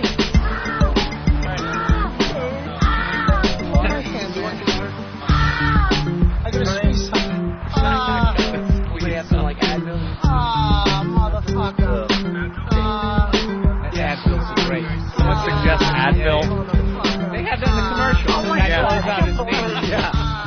Most people use Tylenol. Yeah, Tylenol. But not for a blown out knee. When T.O. ripped his ACL. Advil. My favorite thing, anybody talk about Dane's complete lack of concern? The way he came up, there was no concern in his voice. Dude, yeah. The ambulance is coming in a couple seconds. Oh, in his head, he's like, this is great footage. Yep. Oh, exactly. And the camera lady actually apologized to me later. There's a girl. For taping it? Well, she couldn't. They wouldn't let her shut the camera off. She wanted. She was like, those are the moments you hope for. I came out of the emergency room. She's right there with the camera. Yeah. And she's like, sorry. And then I'm just like all messed up on Vicodin. My knees all wrapped up. I'm in a wheelchair, and they videotaped. Oh, the sound guy smashed my leg too. I was lying there. I'm on the bus, and the guy he's saying goodnight to everybody, and he walks over to say goodnight to Dane, and he just whacks my leg and just pushes it all the way to the left, and wow, dude! They needed another take of it. That's what I was Come on, Bob, do another take. We want to get the audio wasn't quite right. Yeah, we want to get your point of view. I just punch him in the kneecap. Here's another remix that you haven't heard yet there, Bob. Motherfucker. You mother. It bent backwards. Fuck. Dude, hundreds of these came in, Bob. Hundreds. Love the sheep one. We played about 20 on the show, but at least 100 came in. Whispering. Huh? I like it when he starts whispering towards the end, like some mob movie. Yeah. It's so fucking nice, dude. Dude, I broke my knee, dude. Dude, I can't believe it. It was busted. I can't believe it. It went backwards. Dude, it went sideways and backwards. I can't believe it went backwards. Dude, I'll take that Advil. I was just walking on it. Who's that random Arab who's just trying to, relate? No, that's the Dominican that did it. Oh. He's you know what sucks, too, is he never owned responsibility. No. No, he couldn't, but it wasn't me, man. I play football, You're playing the game. It's kind of hard to fess up if you're just playing football. Really? Yeah. When you come up and, it's touch football and you wrap your legs around me and punch me in the face. It's one of the risks and then all your friggin' 6'4" Dominican body comes down on my knee? Really? There really was no reason for any of you to be playing football. Exactly. Well, I quit. I didn't want to play. I was done. They I realized made you that. Play. No, they didn't. Had activities for them during the day. Activities. Stupid. Today we're having a picnic. And you will try to eat peanut butter and jelly sandwiches as fast as you can. I'm choking, dude. I'm choking. It's fucking pathetic. Tonight we're going bowling. She had activity. I opened for Charlie Murphy, but I'm going to tell you something. During the day was mine. He didn't tell me, okay, we're going to bring you down to the hood. Right. Get stabbed. We're going to race scooters today. Look at Jesus. Bill, we're gonna fuck some white women today. And then we're gonna eat chicken. We're bowling tonight. My thumb! It bent backwards when I threw the ball, dude. I broke my thumb, dude. You see the 7 turns split? Dude! Don't keep bowling my thumb! Dude, give me a pin to squeeze, dude. I just need to squeeze a pin. Activities. That's great. Get all on the bus. Get your permission slip signed. Wait a minute. It was like meatballs. Like camp. They had us horseback riding one day. That was fantastic. That was one of our activities. Did they really? Dude, this is what happened. They didn't tell us this. And Gary Gellman, this is why he almost walked off he snapped the second day in, and I've never seen somebody, I thought he was going to stab somebody. He's on I don't know what the fuck he's taking. Stabbed. He was going, What the fuck? I did this for a year on that stupid show. I didn't want to fucking do this again. I'm going to freaking go horseback riding. Why? And I'm just staring at him like, oh my, last comic standing fucking killed this kid. And he's just snapping. Yeah, he lived in a house with 10 other comics. Oh, my God. Horseback riding, though. You guys went horseback riding? Dude, as well? and Gary almost got killed. They put him on a Clydesdale. This old it was the only horse big enough for him because he's 6'4". This horse was just like 8 feet tall. It looked like from Lord of the Rings. It's just hairy feet. And Gary was so nervous, and the horse could sense that. So we're on the horses. All of a sudden, you're supposed to go, whoa, and pull back. And whoa. All of a sudden, you hear, you're supposed to go, whoa, and pull back real hard. All of a sudden, you hear, whoa, whoa, whoa, whoa, whoa. And Gary just flies. He just flies by going, whoa. And then all of a sudden at the end you hear, please, whoa. Please, whoa. Please, whoa. And this thing was in full gallop. And it's like huge. With him on it, it just looked disturbing. It just flies by. And then when one horse goes, the rest of them think they're going home. So everybody's horse just started flying. So we're all just flying down this dirt road. Matt Frost, he's the one of the tour managers. He's big too. He starts bouncing off. He's like hanging off sideways.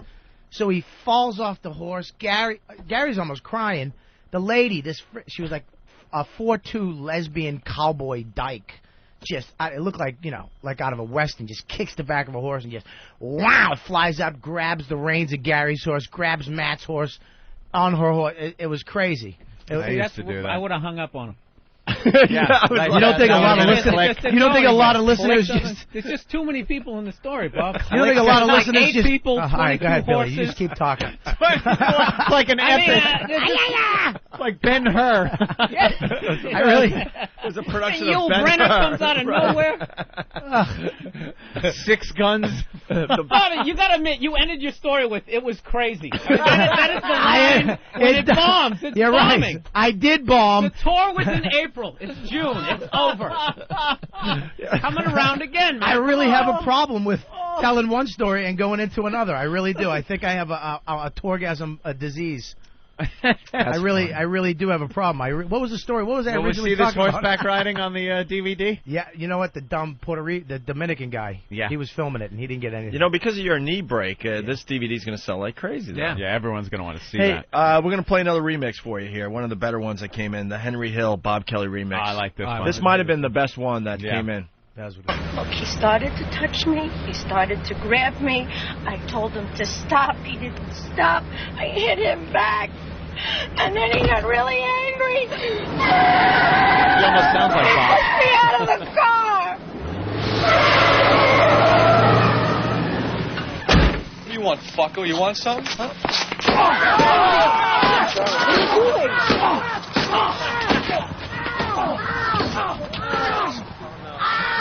Fuck! I broke my knee, man! Fuck! I swear my fucking mother, if you touch her again, you're dead! Oh, hold my hand, man. I gotta squeeze some. Wow, how good is that? That's got to be the best one. You know what? Absolutely. No, it's weird. I had no idea. That was by Harry T., and Harry T. is now one of our interns. Oh, well. Look at that. He's one of the new guys today? Yeah. Maybe he ought to get a little recognition. He's got that was a great one. I like at the end. I go, skill there. Hold my hand, and he hit me Bring again. him in. Look at him. We gave him little name tags. Did you pat this guy down before you hired him? The Taliban. That's what we said. That's the guy we were talking about earlier. Everybody says that to him. I have Harry. to shave now. It's just Harry Taliban. Man. It was a temporary thing, but now it's got to go. Guys, we have a whole crew of new interns wandering around, and they all have the name beard tags thing on. really makes you look a little terroristic. It's not the look I was going for. So he came in with like 3 other people like surrounding him, just making sure nothing's going to happen. I could tell you were probably going for a Stallone Cobra look, and you got more of a Muhammad Atta. A Nighthawk. What was that? Nighthawks. Nighthawks. Yeah, that was it. Nighthawks. Nighthawks. Stallone With Billy D. Nighthawks With look. Billy D. Very good. Wow, yeah. That was the one. But it comes off a little bit, jihad. It's going to go then. You should check his computer. He has a flight simulator on his computer. He's practicing. All kinds of schematics of the subway. Yeah, there you go. Harry T. Well, that was a very good job. The Goodfellas remix. You sent another one in too, Harry? I sent the Immigrant song one. Okay. Wow. 2 gold ones. Well, look who we welcome have to on the board. program there, Harry. Brand new to the show. I want Harry getting my coffee from now on. So you've been listening to the show for a while? Yeah, a long time ago. For a long time, and you figured you would apply for an internship? Yeah. And I used to, back at NEW, I used to work for the night show. Ron Fez. Nice. Yeah. Oh, okay. So you have a little experience. Yeah. I started the week you guys left. Left, yeah. So no, we didn't know you then. Unfortunately, no. See, it was a lot of fun when we were there. Foosball tables, booze, broads. It was a ghost town. Yeah, after we got the booth, they kind of cracked down on everybody over there and took all the games out and took the all booze the pinball away machines from and everyone. video games and beer coolers. Yeah. There was a closet where all your stuff was. Like all the fun stuff they moved into your old office and padlocked it. Yeah, padlocked it. Yeah, and we ruined it for everybody over there. Before we got fired, it was a daily party over there. It was a with frat house. Girls coming in. We had a bartender that would come in and mix drinks. Shot girls. There were foosball tables, video games, pinball machines. And, you know, in between all this, we'd put on some kind of radio show. Oh, drug dealer. Yeah, drug dealer, whatever you need. Whatever all. you need. And then after we got the boot, Ron and Fez were still there, and they're very cool guys. They did a great show, still do. And they were into having fun, too. At night, you know, the beers would still be flowing. There'd be things going on. They cracked down on everyone so bad that all fun had to be put in the closet and locked away. Whatever happened to the Enema kiddie pool? Oh, that I didn't unfortunately get to see. What was that? Oh, God, they had a guy come in. Paulo. They loaded him up with an enema, so he could barely hold anything. Not just like as much as the guy could, you know, take. And we all went around in circles telling jokes to see whose joke would get him to fucking explode out of his ass. Into the kiddie pool. Into the kiddie pool he was standing in. That's a great make me laugh. It really was. I think Opie won. By getting the... he beat Brian Regan. Yeah, Brian Regan was there. Beat him, but it was such a... it wasn't even a thought-up line or anything. It was a spur-of-the-moment thing. He got a dominatrix to start crying because he said she looked like Joey Ramone. Then he threw poker chips in her face. There's nothing worse than seeing a dominatrix cry. It's like, what are you crying? No! Just slap her in the face. Yeah, smack her. You're supposed to do this, Exactly. bitch. All right, Harry, welcome aboard there. And thanks for the great remix there. Good job. Very good. I think he's a standout amongst the two guys, the two other guys today. I don't even want to know the other guy's name. 3 other guys today? What are 3 other? There's a total of how many new interns here today? 4? Is that why they have the name tag? There's intern 1, intern 2, intern 3, and Harry T. Harry T. Harry Taliban. See how this works? Harry the Taliban. We know. We know Harry's name. That's how you should get him in here when you want coffee. I like Paul. He does look like one of the pilots. I'm trying to play some of the other remixes for you there, Bob, because you haven't heard these. Actually, a lot of people did it to music as well. Nobody got Deliverance? Yeah, I was going to play that one, actually. Someone did. We'll play that one for you. Someone did. Yeah. See how original I am? But first... Yeah. Yeah, it 20 worked. people not even in show business came up with that, you hack. Listen to this one. I slapped my knee, man. I broke my knee, man. Please hold my hand. Hold my hand, man. I gotta squeeze something. Hold my hand, yeah, yeah. Hold my hand, yeah, yeah. Hold my hand, and I'll see you home.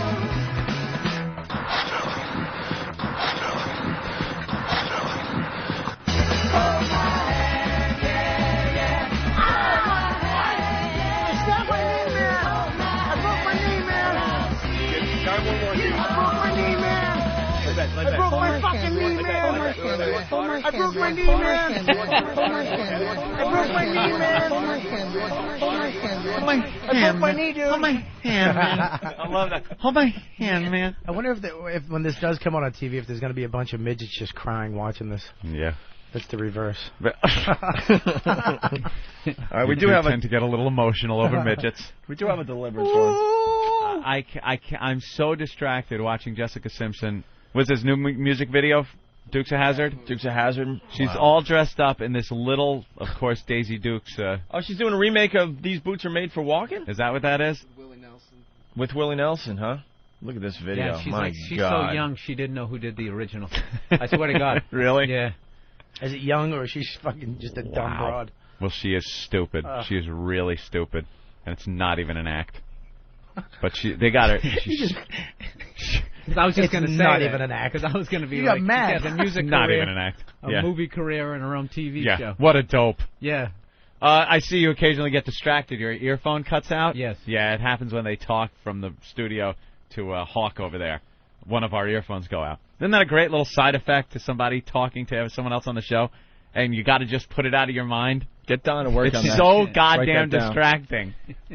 I take it you have to deal with this on a daily basis, and I try not to miss a beat. It's like, oh, hey there, half your ear's gone. Imagine it during just conversation, you're talking during the day, and out of nowhere, somebody just shoves an earplug in one ear for about 5 seconds and then pulls it out. And you're supposed to not even acknowledge it or say a word about it. Yeah, how was work today? Oh, it's pretty good, but oh, Jesus Christ, pull the earplug out.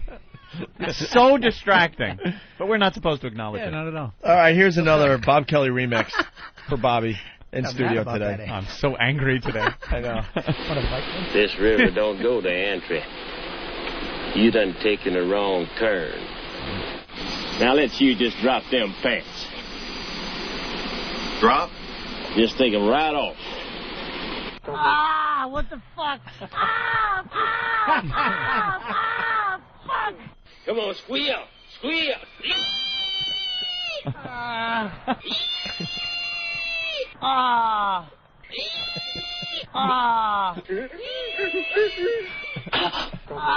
What the fuck? Bob, I want to thank you, by the way. You made our job so easy. Oh, yeah. We just sat back for like a week straight just listening to these things instead of doing a show. That was disturbing, that one. I just remember hearing you talking to Dane. You guys were so nice to me when I called in when I was all on Vicodin. Yeah, man, take care, Bob, blah, blah, blah. And as soon as you got me off the phone, you were like, dude, Dane, you got to get that audio. Yeah, we need it. Listen, Dane. Get that fucking audio. We would have paid big bucks for that. Dane, we got it for free, but we would have wrote some serious checks. Dane was like, "Don't worry, I'll get it." It was like a CIA drop to the KGB. Yeah, the same tone he had when he asked you if you were okay. I'll get it. Don't worry. The ambulance is coming. Keep rolling. Keep rolling. What other ones you want to play for him? I don't want to play all of them, obviously. No, 'cause some of them are just really bad. The Bob Kelly, Sergeant Hartman was a million of these came in. Yeah, I think I got an example of one. Yeah, I think we got an example of the better one. What have we got here? A fucking comedian. Jim! Whatever you do, don't fall down. That would break my fucking heart. Down, you way down. Keep down. Get your fat ass up. What's your excuse? I snapped my knee, man. Oh, no. I broke my knee, man. I'm asking the fucking questions here, Private. You understand? I broke my knee, man. Well, thank you very much. Can I be in charge for a while? Do you feel dizzy? Do you feel pain? Jesus H. Christ! I think you've got a heart off! Can we get some water? Hold my hand, man. You want some water? I gotta squeeze something. What is your major malfunction, numbnut? I broke that fucking thing. I broke it. You're gonna be alright, dude. I broke my leg. You had best unfuck yourself, or I will unscrew your head and shut down your neck!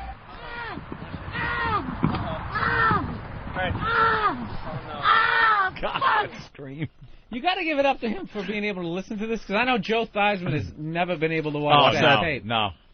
I couldn't watch it. They wanted watch me that. to watch it. They Really? actually took it. Yeah, like 4 days after it happened, they brought me and everybody else in a room because the executive, the producer dude wanted to get reaction Oh, that'd shots. be good. So all of a sudden they tape you watching it. And yeah, then, they wanted that whole shit. So I walked in the room and I'm sitting there and they start playing the video before with the play, and people are making the play, and I'm watching it. I'm like, what the fuck? Why? I go, dude, this is stupid. I go, you making me so you can get me what? Cringing? I just walked out. This is one of your activities for the day. The latest activity. That's hilarious. The guy actually asked me comedy and that, activities. What? If I wanted, I want to be on the bus. Right. He asked me if I wanted to go white water rafting. Oh, really? After I hurt my knee, he goes, it's up to you. Yeah, that's a safe sport. Yeah, that's good. We're gonna strap me down to the front like the broad on the boat, just like a hood ornament. Someone would drown. Comedians and like a comedy tour and activities, it's not you don't do it. It's just the word. Well, you sleep late, you wake up, you do your gig, you go back to bed. The reason why they had us do stuff is because they knew they were videotaping it, so they knew if something was going to happen. Well, no, they knew that if they just let us do what we were going to do, we were going to sleep all day. Right, they can't and play sleeping Xbox, comics. Play Xbox. Yeah. Eat, go back to sleep, do the show, and then watch TV and play Xbox. It would have just been, just an Xbox ad. So activities opens up the opportunity for people to get injured and fuck themselves up because Dane comics. Dane cracked couple ribs. Jay Davis got hurt. I got hurt. Everybody. Matt Frost rolled an ATV on his leg. I thought he was going to get killed, dude. He came like a split second from that thing rolling over his head. It's insane. Yeah, it was stupid. I almost got killed. I played crazy. paintball after this. And I'm such an asshole. You know when somebody goes, I know I had my leg brace on. The guy goes, 1, 2, 3, go. But instinctually, when somebody says go, you just run. And I have a leg brace. I ran and just slipped. And I just got nailed by 5 dudes with paintballs. I'm like, why? What am I, an asshole? Yeah, it doesn't have to be that hard, Bob. Just do your show.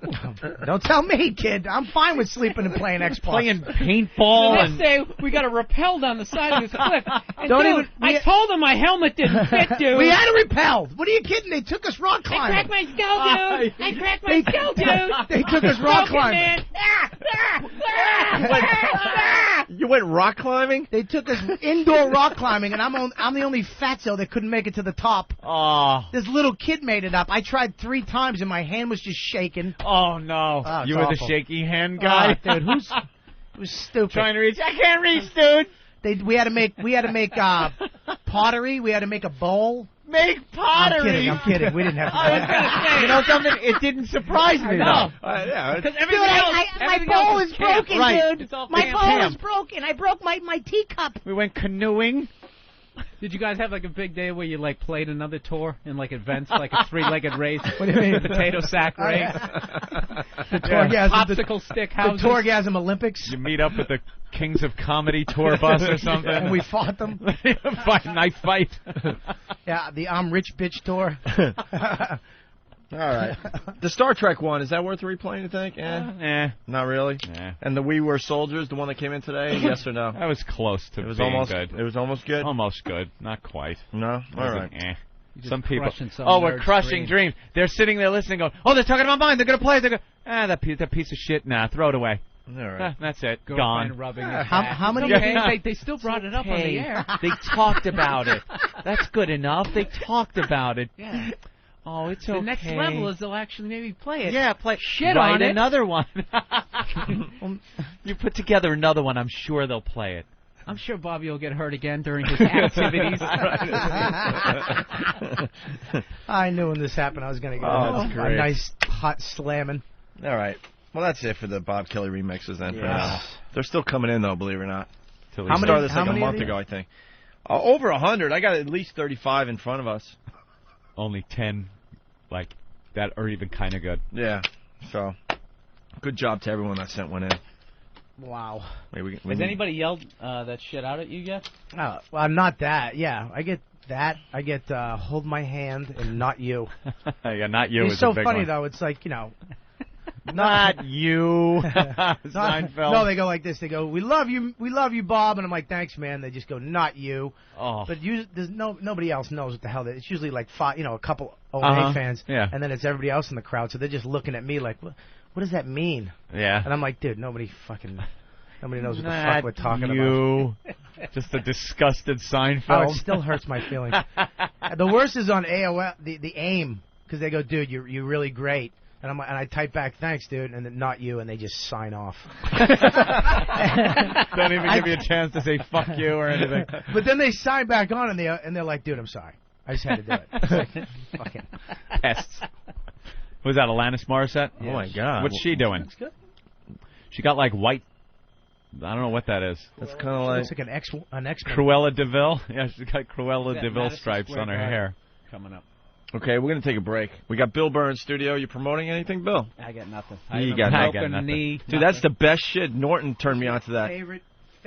It's a cool. Did you turn Norton on to that? Out of a plane, you don't need a parachute. You can just use this. I saw the commercial, right. But hit it when you're close to the ground so you don't crash. Yeah, sure. Did you turn Norton on to that? Probably, and he'll probably tell me about it next week. Dude, you got to get this. Because of him, I got that. It's what is it called? It's Right Guard like a Sport. locker room Right Guard Sport. Yeah. But it has this lever on the side of the can. It has a lock feature because it's so strong. Yeah, it's great. It has a lock feature because you could do some damage. You could actually, it's like mace. You just spray it in people's face. Wait, let's get a match and see what kind of damage that. No. I'm telling you. There's nothing worse. How many look at that open accidents? face. Look at him. He's look at that You little know evil something? face. I could take you to a few That's the face websites where you right can there. watch what happens when people do that.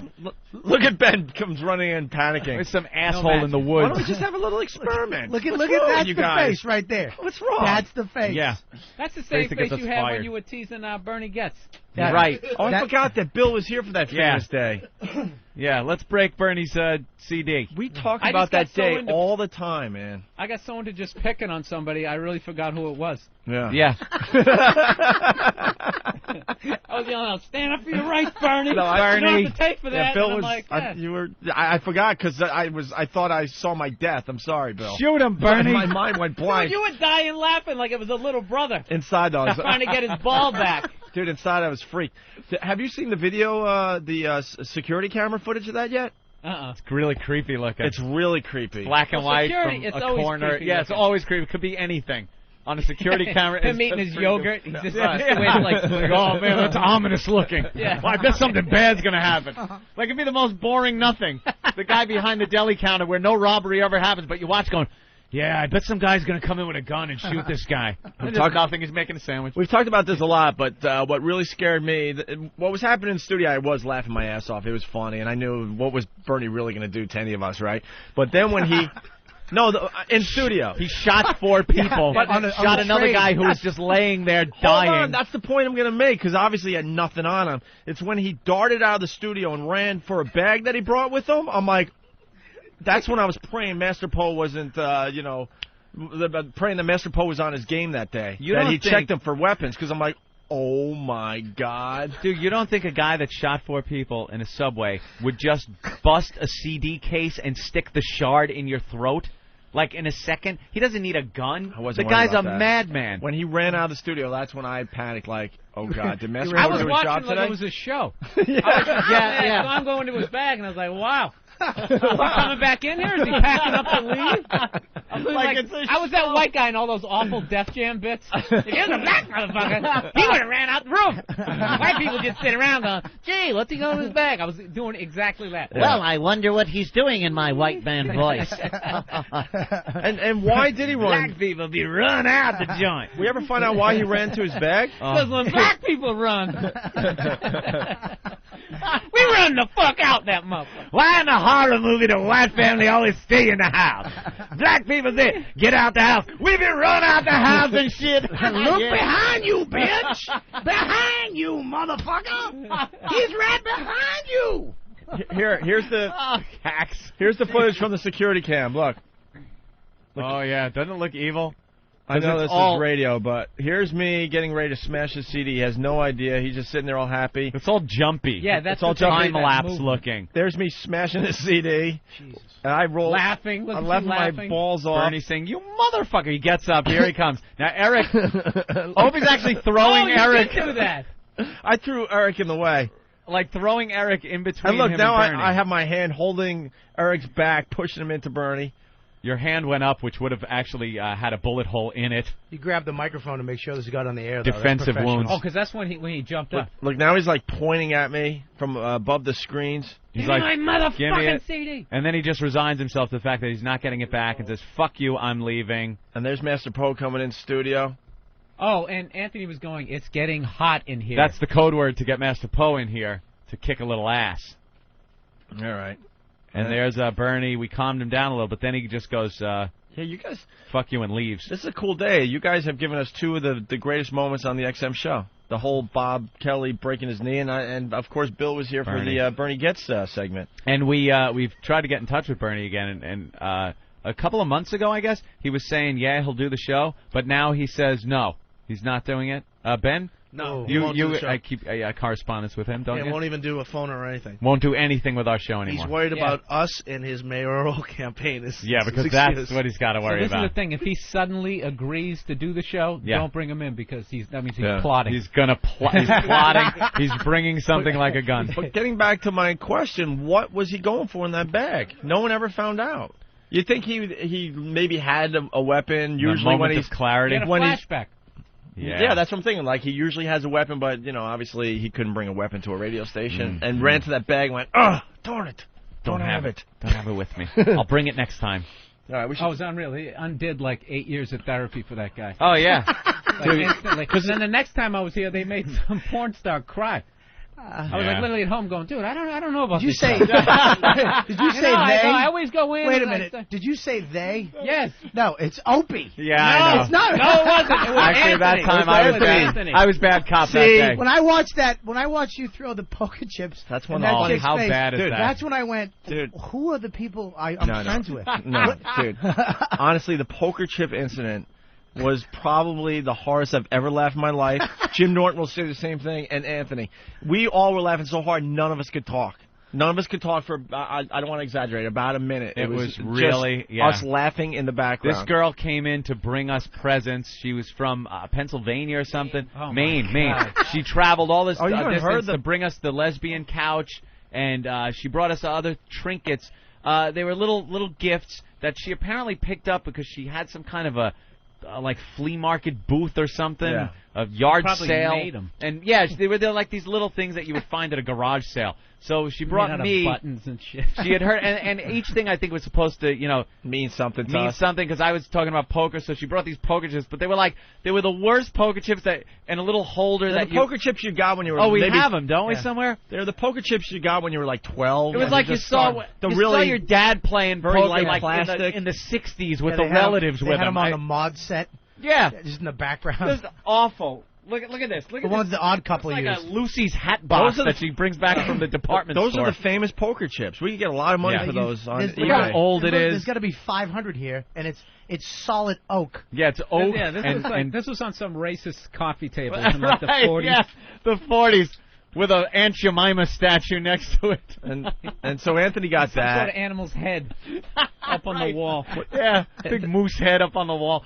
And she gave those to me. But all right, go ahead. What did she give me? Some kind of pottery thing? Because I smashed it right away. It was a salsa bowl. Oh yeah. Which held chips and salsa. What does that have to do with Opie? It was crap. It was all just crap. It was a big bowl. It was something because and then a smaller bowl in the middle that was attached to the big bowl where you put the salsa. It was because we had talked about Opie and his lack of entertaining at his apartment. Bare apartment. His bare apartment where he has guests over to watch football games. So and doesn't even have places for him to sit. He really does have an Asian director's apartment. She came in to help. I have nothing in here except a television and chair. So she was getting a little upset at the fact that we were goofing on the quality of her gifts to us that she brought from Maine. And at one point, Opie just grabs the poker chips and heaves them at her. And you hear just poker chips flying, and lumber, which is just a big piece of wood, hits the console and knocks into her and hits the floor.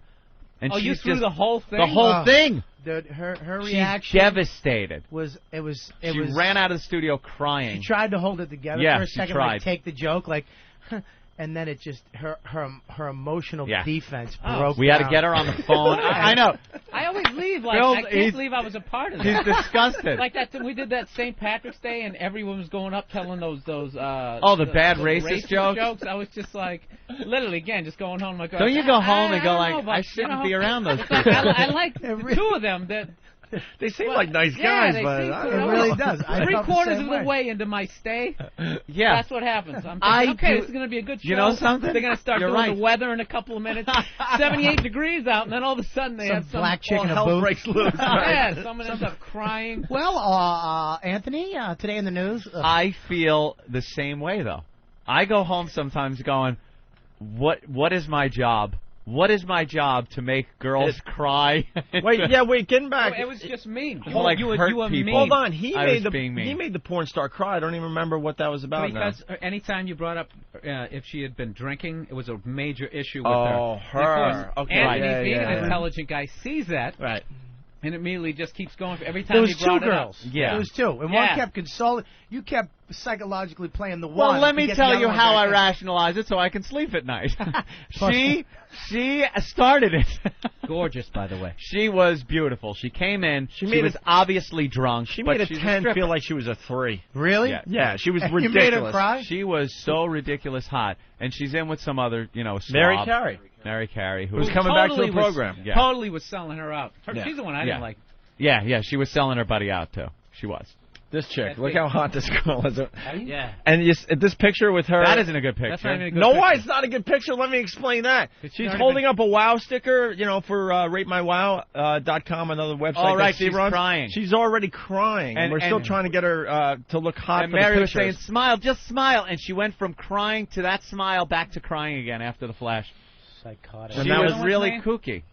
What was her name? That big Damn, panhandle whore. Her name's Tony She just looks Roberts. Like she's from like Tony Oklahoma, Roberts. Texas. Right. Texas. Is that the Yeah, panhandle? but that was Anthony that made her cry.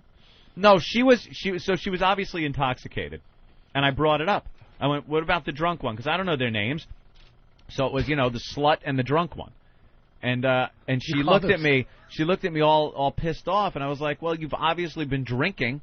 And I thought like a stripper, like any other stripper or porn stars, you'd be going, yeah, we were out all night, fucking hey, woo, But no, she gets all upset, like, she's not drunk. So I had to keep reminding her that she was indeed drunk. Now, you see, Anthony, you started this saying that you were going to justify how you can sleep at night. That's how I All you're doing justify is it. telling us what happened. Yeah, see? How do you justify? That's how I actually fill the rest of the audience in That on- and 2 Vicodin. yeah, exactly. I justify it. No, I justify it by she wasn't really being honest with herself, and I was just, filling her in on. And what she's a whore. See what happens?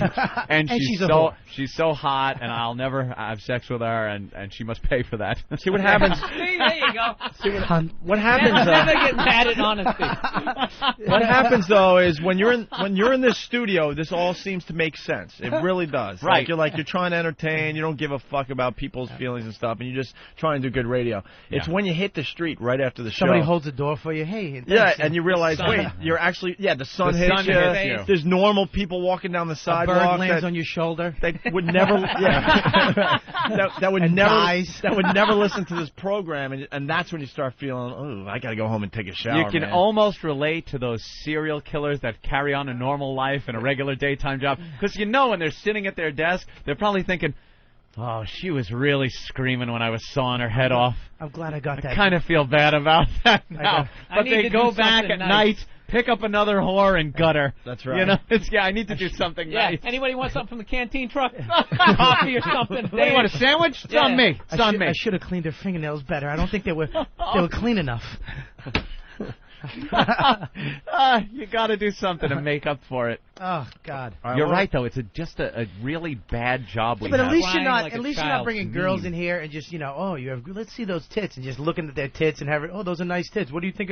You guys are making these whores cry. That's we fantastic. do try to be blatantly honest with Yeah, the girls. you really and are. At sometimes, this point, we have a stripper ban on this program. Why? Yeah, we were nice to the He last batch that came in. Yeah, and we Opie was should have sick been of mean. it that day. Remember, Right. we were like, they have nothing interesting to But say. then we did another girls. a couple of girls that came in a couple weeks They were ago great. and just killed. Wait, you're here. That's Yeah. yeah. That's why I said they're great. They were awful. All right, why don't we take a break and we'll regroup here. Rightio. We'll do the we got a little prank call thing we're gonna play as we step aside. But we have Bill Burr in studio and Bob Kelly. It's a funny thing. They did a prank on Torgasm. No, I'm joking. Oh my! I really am. Just God. a It was crazy. fucking wordy asshole. It was crazy. We were racing another bus, and my arm got stuck out the window. Dude, my arm, dude, I broke my arm, dude. When we get back, Anthony, a little tease. Sexiest State in America, a bit we were doing when we first got here, kind of died. Yeah, we it got did. some highlights from some of the contestants. Trying to bring it back. I think we might try to bring it back for a little while. So, but first, let's listen to this, and we'll continue. Hello? Hello, is Tim there? Who? Tim. I'm not open yet, my friend. 12 o'clock we open. Oh, Christ. Hello? Hello, is Al there? Al, what is it? No, Alcoholic. Al who? Alcoholic. Alcoholic. Alcoholic? Don't nobody by that name. Okay, thank you. All right. Hello? Hello? Yes? This is Tuba? Yeah. Yeah, I wonder if you could help me. I'm looking for Phil Myers, M-I-Z-A, Myers? Phil Myers? Myers, yeah.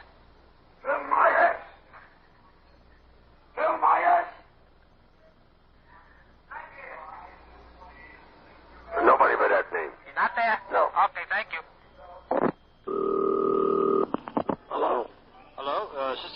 Jersey City? Yeah. Yeah, I'd like to know if you could tell me if there's an Al Kill You there. Who? Al Kill You? I'll kill you. Yeah, Kill You, right. What's his name? Al Kill You. I spell it out there, but I don't say it. Oh, okay. K-I-L-L-E-U.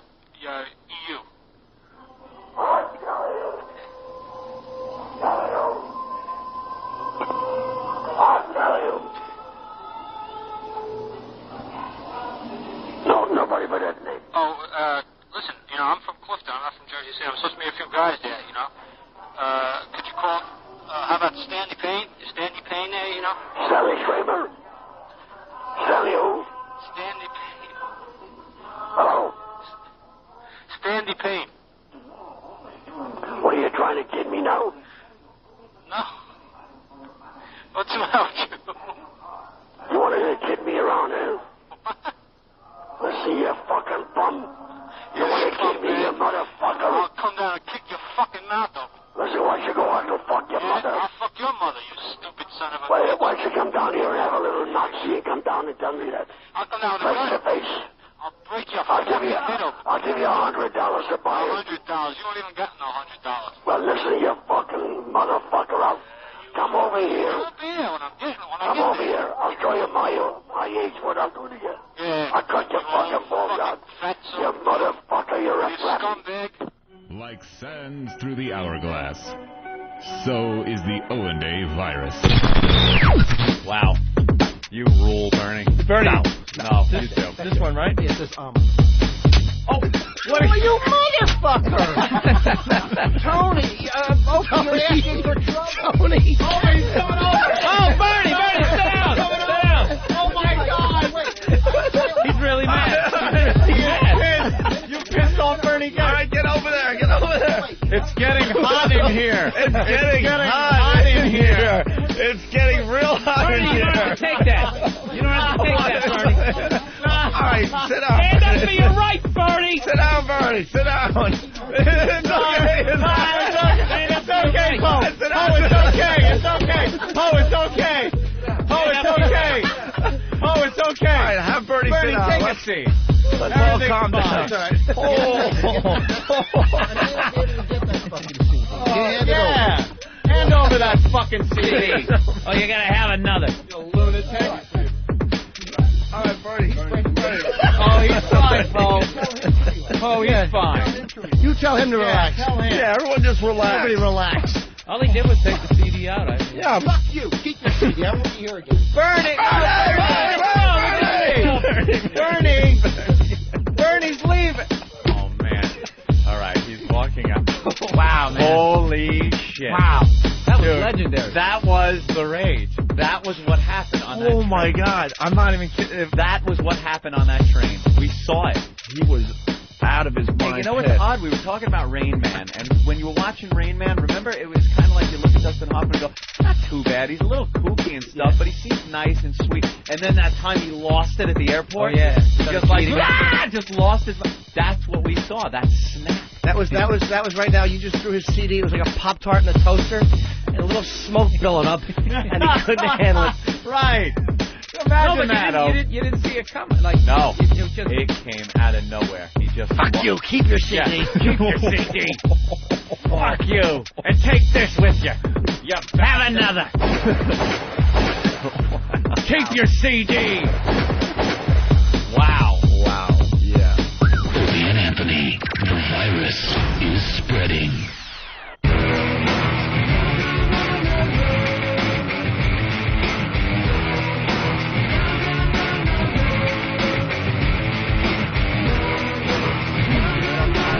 Yeah, all of a sudden he's just airborne, flying off the Miraculously. All right. Miraculously, he emerged from the vehicle unharmed. What are we talking about? I had to run out and start eating video this egg shows sandwich. and videos of just horrible things, You car gotta crashes, see this plane and, crashes. National Geographic's. Yeah. unbelievable disasters, and no one ever does. You know what the worst show is for those clip shows is Max X, Maximum Exposure. Yeah. Because the guy that they have narrating it makes everything sound fun. Yeah. And here the police officer gets 2 bullets in the head. Wow, that's gotta suck. And we got it on video. Yeah, we got it on tape on Max X. He always says, and thanks to the video cam in the cop car. Yeah. Here it is. I bet this cleared his mind. Like really bad Arnold Schwarzenegger lines. This woman working the deli counter's having a bad day. A guy comes in with a machete, and there goes her head. Gonna have a hard time counting the register now. Like he's making jokes, and you're like, oh my God, the guy's dead. This girl will never walk home alone again after getting raped by 5 Puerto Ricans. And we got it here on Max X. On Max X. Those spics brought a camera. Isn't that horrible? And we got the video of them stealing that from a white guy. It's the worst show because the guy sounds much too happy and enthusiastic about some of these clips. It amounts to Faces of Death without the somber music and monologue from the guy. Well, Faces of Death used to be horrible. It was like, and then the train hit the woman as she was crossing.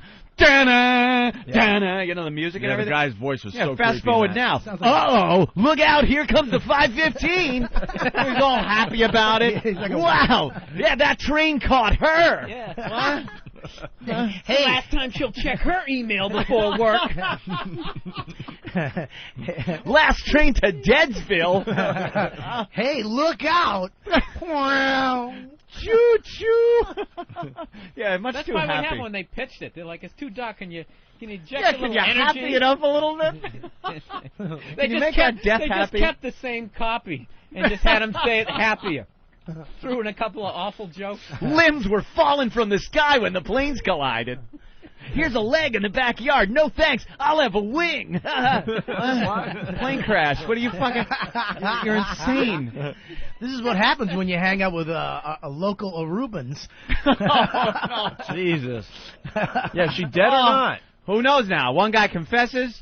Gosh, Then they're denying the confession. She's obviously dead. Dude, I'm telling you, we talked about this last time. I was with my girl in Aruba, and there's, Aruba, 2% crime rate, safest island. That's what they say. Yeah, but that 2% is some brutal crime. Oh, yeah. That's the difference. I go, it doesn't matter. They throw down. They don't. They have nothing. Yeah, and they see us in a luxury hotel. They're gonna wait on us hand and foot, and they live in a hut in the desert. A what? With a tin roof. A hut. A hut.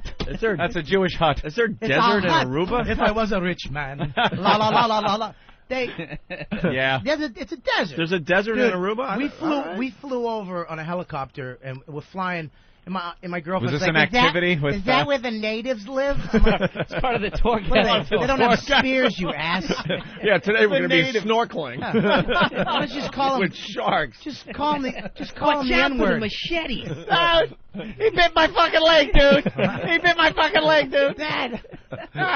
Give me an octopus. I need something to squeeze. I go in the cage. Cage goes in the water. Shark in the water. Our shark. Dude, they're well in it, dude. You fat Spanish lady.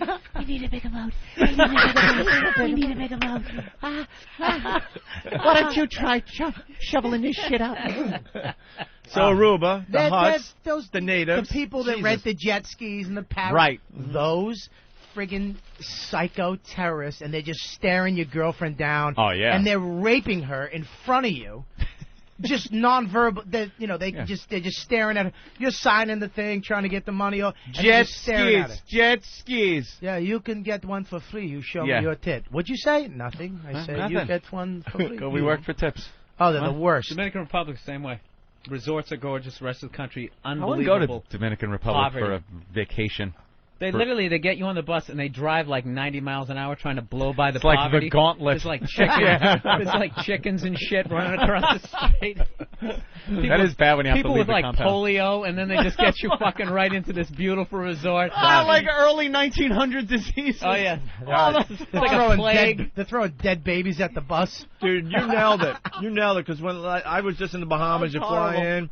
And the ride from the airport to the really nice resort I went to, Atlantis, is just a horror ride. And you finally get into the compound, and you're like, well, you see it on the horizon, and you're like, oh, there it is. I hope we make it. You should get tipped off that you have to stay in a compound. Yeah.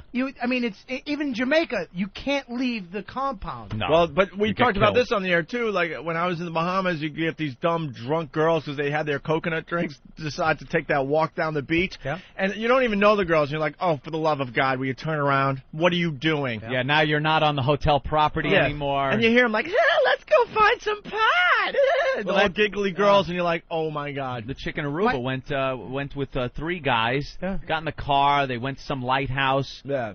She's making out with one of the guys in the back seat. If you're 3 guys and one guy is now in the back seat making out with the chick, you know the other 2 want their turn. They're not there to just drive. They're not there to drive and hang out. Seen Saturday Night Fever? Right. All you have to Be a good girl or you could be a cunt. If you're a girl from America, Double J. Remember when Double J got her in the back? You happy now? Can you dig it? I knew that you I could. knew that you could. No, come down from there. You're going to hurt yourself. You didn't call me, Tony. You didn't call me. No, come down. We'll talk about it. I love that movie. With My his hair. stupid shoes. My hair. Watch the hair. Where were you spend guys? hours on my I was hair. looking for you. I was looking for I was looking for you. There it is. You're a filthy whore. Annette, cigarette. And they just pound her in the back seat. And she decides, like, halfway through Double J, she didn't want any anymore. Tony, we can make it. We can make it, Tony. Tony, I was thinking. He's done freaking out. You like it now? I do it. You cry. What? Come on, stop crying. Fucking Brooklyn. Hey, That's Father, what they're like. Father, can I talk to you, Father? Father, she loves to taste the communion wafers, Father. I was thinking maybe, you could get her, an abortion. The Pope could get her an abortion. What a fucking waste of life that guy was. With his big shoes, his platform shoes. He wanted to be cool like the guys. Where were you? I was looking for you guys.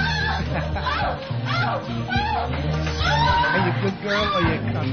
It's about dancing down at the disco. 2001 play. 2001, the disco. The disco. Yeah, that was some. The last guy I was with sent me flowers. Maybe he thought you was dead. One of the most embarrassing moments ever in my life was going to see that movie in the movie theater. First, just standing on the line, because you stand on line to go into the movie theater, and everyone from the high school I go to was driving by. Disco sucks! Disco sucks! Yeah, so I'm standing on line trying to hide. Like some of my friends don't see me. You go in, and it was me, my mother, and my grandmother. And I was sitting right between my mother and my grandmother watching Saturday Night Fever. And here comes the effing scene in the back of the car. And I was all hot and sweating and, uncomfortable. Had my hand on Grandma's leg. Some sort of weird way. Yeah, you had your penis through the bottom of the popcorn. Grandma's powder was caking on my middle finger. Oh, it was so embarrassing. Like they're cursing and, I was all embarrassed to be there. Why can't I have popcorn? What's that in the box? Where? Hey, Grandma, I cut the bottom out of the popcorn box.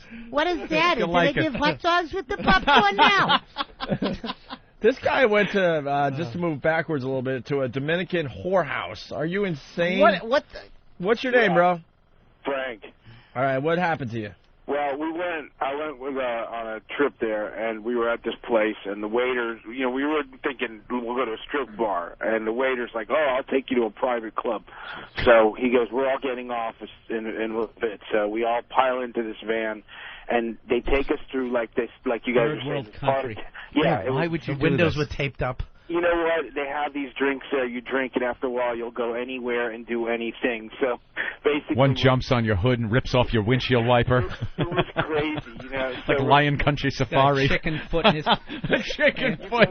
Yeah, voodoo. Yeah. They give you chicken meat just to throw at them. Holding up a tire with a pin poking it, you get a flat, you're fucked. That's a voodoo joke, nothing. I had to figure it out. Yeah, I know. Hey, He's still telling the story. I know, the guy's still trying to tell a story. Dude, we're the worst listeners ever. I'm getting raped with a But that's bushel a- of that's a- bananas, and is anybody listening? The guy's still trying. Dude, shut the fuck up. Know when to shut up and just enjoy, and then we get back to you. We'll That's get how back the show to you. works. Relax. He's wordy as I am. Holy crap. All right, now it's... So anyways, Torgasm, we're on this activity. He ended his story with it's crazy. All right, go ahead. Okay, so we go through this part of town, like you guys were saying, chickens, the whole thing, and it's very scary because we're coming from a very luxurious resort. And you go through the gate out, and you go into basically no man's land. Brochure. And, yeah, it's not in the brochure. Beautiful sunsets, and we have hammocks. Speed it up. You're worse than me. You pull up to this private club, and it's like an old house. And you go through it, and there's like a bartender, and all these chicks. And here, now, you guys can believe it or not, the chicks are all smoking hot. I swear to God. Smoking hot, like were they good looking? Yes, I swear to God. Yes. What are you, Saul Rosenberg? Yes, they were. Yes, they offended me. Listen, so they line them up for you, just like you think, and you pick them, and it's like 25. Anyway. Wow. Click.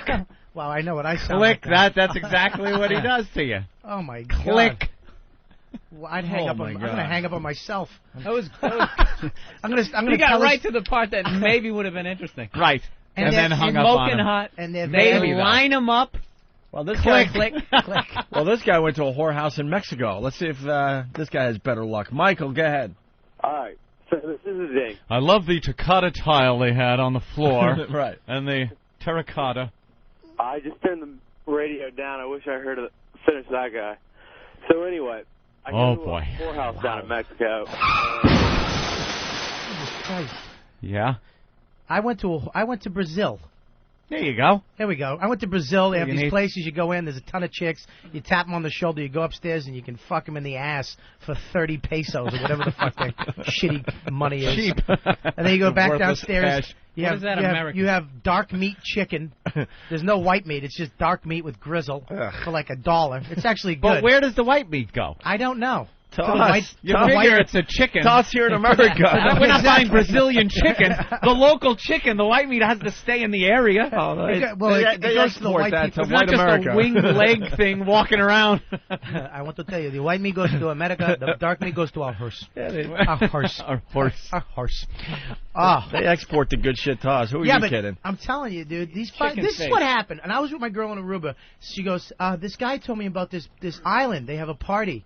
And I'm like, you're Adi, you don't talk to these motherfuckers. We're not going to a fucking party on a boat with a bunch. Look, put your arm next to that guy's arm. Do you see the difference? Dude. There we go. We're not going. You're talking our language. Aunt and I experienced the booze cruise. Yeah, you told me about that. And we're like, your chicks, it doesn't matter to Aunt and I anymore, but our chicks are like drunk on like really dark sculptured bodies. And there's nothing, me and Aunt just looking all flabby and you get white down there, and you're the whitest guys ever. And Your arms are tanned, you get the farmer tan. Oh, completely. And then there's the guys that work down there at Club Med. One guy is like the trapeze teacher guy. He's from France, and he's like, yes, I do the trapeze. It's wonderful. Come up, I will teach you. When you 17 abdomen muscles. Yeah, it's ridiculous. He's doing like 3 triple flips, and then you go up there to try to like do something and look cool in front of your chick. You're hanging all bad, and he goes, okay, now put one leg over, and he's doing triple flips. I'm hanging upside down with my shorts like up, and my sack is now hanging out of the side. Every time he lands, he goes, voila. Yeah, he doesn't need, take the safety net off for when I go. I don't need the safety net. He's literally showing you what he's great at. It's Oh, like you coming in. Yeah, host right. a radio show. Yeah, go ahead, do it. Here's the Hello. deal. Yeah. The average How guy are in you? America, we get to go away maybe once a year. These guys are down there working on their tans every day, working on their 8-pack and sculpturing their bodies. And you constantly. You come down with your chick thinking you're pretty secure with your relationship, and you're just showing up every corner you turn at these resorts. You go snorkeling, and the guy that's doing it is like an ex-Navy SEAL. Right. He's got like the right equipment. Right. You're there with your face all twisted in the mask. You got the snorkel in, and your lips are all big. You're trying to walk with the flippers on. You just look retarded, and there's your chick looking at. Yeah, exactly. For some reason, he has to keep adjusting her scuba gear. Yeah. Because Here's her what you need. Let me help you with that. Tits flops out. Mauling your chick. Yeah, right. she actually puts the scuba mouthpiece in her pussy. Oh, I saw it. I don't know. When we went to Turkey, This is how we do it. This is, you put it to good luck. In my country. This is for good luck. In Aruba, you kiss it with this thing, and then you go in, no shark will bite And you. somehow your girl doesn't realize that these guys are just all pussy hounds. Oh, It's like, course. why is he here? That's why they're doing that. Oh, and they go, they're just being nice. And the story I want to tell. they never want to listen to the truth. When we went to Club Med, I would stay up to 4:30, 5 in the morning because I had to outlast my girl. Because I was ready to go to bed at like 1. It's you're up real early when you're doing this stuff and you're doing all sorts of activities and you're booze cruising. You're like the leopard that fell asleep next to the carcass. Yeah. But I'm like, all of a sudden the hyena comes in, drags it away while you're snoozing. I was convinced if I fell asleep early and went to the room that forget it. All hell was going to break loose. Once your girl gets her hair braided, that's it. Right. Yeah. Blowing somebody on the that's island. Braids, pretty lady. Braids, pretty lady. Do you like a necklace, a coconut? But we did the booze cruise where the whole way out they're giving this mantra: what happens at the booze cruise stays at the booze cruise. And you're just watching girls getting dry humped and making out with the worst feeling with the locals. The actual visual that you get. Yeah. When you picture like your girl with a tri-colored uncircumcised cock in her hand, just like a 4 shades of dark cock, and just going, what? I thought we were having fun. Her naive, and her just not even realize her naive. We just went down for some fun. They're not even naive. They want to do it, Bob. This is local. Yeah. And this they're is giving locals. them permission. They just say what goes on. You're supposed to put the whipped cream on the cock, and this is how you drink it. It's one of their activities. Yeah. What am I going to do? Go against the culture? You lick the whipped cream off the cock. Yeah. Then you drink the sangria. Yeah. You spin around 3 times, and you get fucked in the ass. Yeah. And then he comes on your neck, and you rub that in, and that's good luck for the rest of the year. Well, you want to not have good luck? I did it for us. I did it for we're married, and now our children are blessed because I took good luck. I took a native load on my chin. That's good luck. Do you see how it's a yellow consistency? That's perfect. We need to renew it until I'm 29. He told me, he goes, if my load comes out yellow, it's good luck. If it comes out clear, then you have to do it again. It's just the worst. You drive up to the resort, and all the guys are just lined up. They're supposed to be the welcome, committee, and they're already giving mostly your girls drinks right away. Pussy triage is what they're doing. They get on it like MASH when the copters and the ambulance came in. They're all excited. Here comes the new pussy. Let's check it out. Move on to him. He needs immediate attention. This guy's injured. It's the same thing. Hot pussy, fat chick, let her go. Yeah, that one has a boyfriend, but he hasn't done a freaking, crunch in years. Yeah, they're just scoping it all out. 2 weeks they're going to have. That's why I'm so glad I don't drink. Yeah. That's why I'm so glad I don't drink. And I don't... She wants to go clubbing. We went to the Carlos Charlie's, the place where she wanted to go. Everyone goes there when they go to Aruba. I didn't. You know why I didn't? Because I'm not going to hang out with these fucking motherfuckers at 2 o'clock in the morning. And why? I'll just go to Harlem. You're out of your mind. You said a brain cramp. You know what I did? I went and got dessert. I got a deck of cards. We went to a little cafe and we played fucking gin. You're a madman. You want me? You're playing gin. You're not fucking sucking uncircumcised cock in the bathroom by accident. It's not happening. Because it's built on trust, people. Right. You're going to be there with her, Bob. I know, but God forbid, what if... All right, let's go to this. You just don't even want to be in the atmosphere of looking at them gawking. I got my camera stolen in Aruba. Don't tell me. What? Everything was missing except your camera and your toothbrush. And you got home from your trip, right? You bought all new stuff. Thank God you didn't have to buy a new toothbrush. And then you got the film developed. And when you got the film back, it was the robbers had taken some pictures of them with your toothbrush up their ass. No? Anyone? No. Anyone? You fell asleep, woke up, you were in the bathtub of ice, and a note that said, get to the hospital, one of your kidneys is missing. No? Why would you need a note to know that your kidney's missing? I hate that one. And if you're the robber, wouldn't you just rub your dick on it? Why would you sodomize yourself? Stick it up your ass. I don't know. That's the way the story goes. When you hear the guy that it actually happened to his cousin. And on Tourgasm, Dane actually, I won a trophy. When we were racing.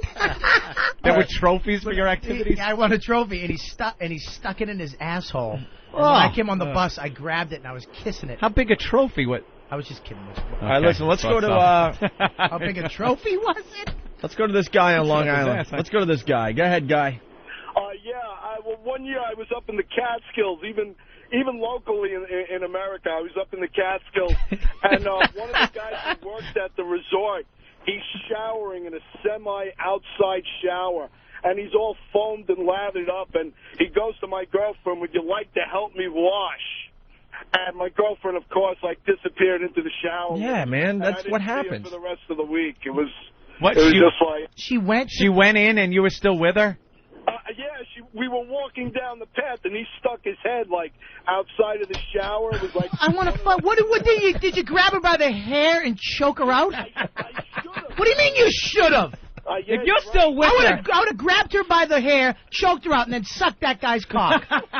Just to show her. Just to teach her a lesson. But I'm telling you, that's how easy it happens.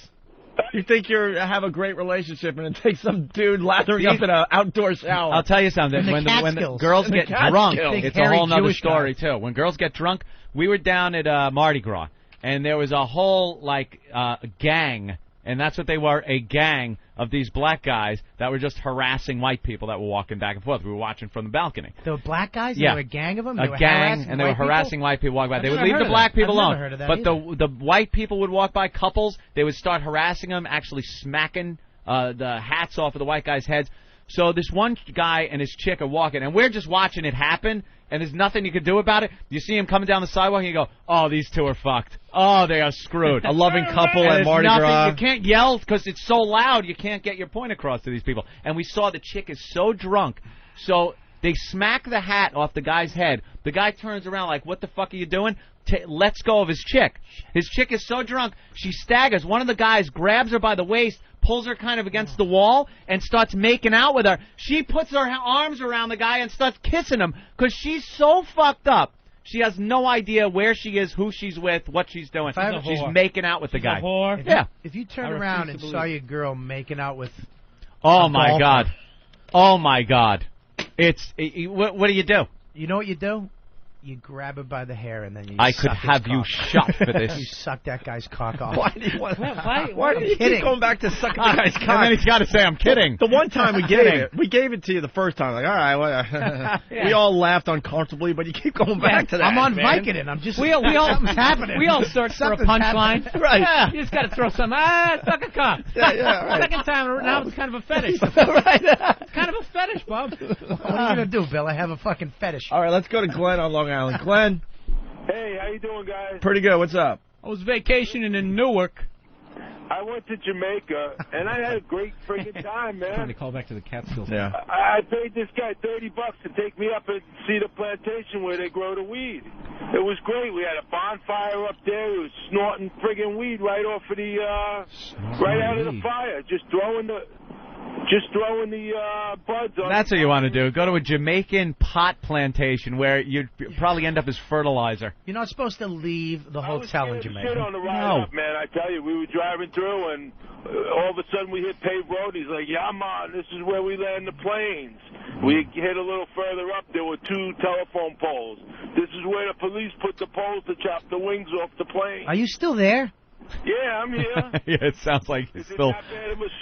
No, he means, are you still there? Are you still in Jamaica? Are you calling from Jamaica? You know what's funny is when you talk to those guys and you're on the resort, they just seem funny. Oh, look at his little accent. And then the second you get off the resort and you're in the car, and you're surrounded by all of him, you're like, oh my God, I don't even know this. Dude, it's threatening. This guy could kill me. When we were in Brazil, the hotel was surrounded by the favelas, those projects on the hill that you see on the TV, and a lot of the people work there, and they're like, hey, they get you a towel, the nicest, and you're like, that's the favelas, real dangerous. Oh no, it's okay, this one's okay.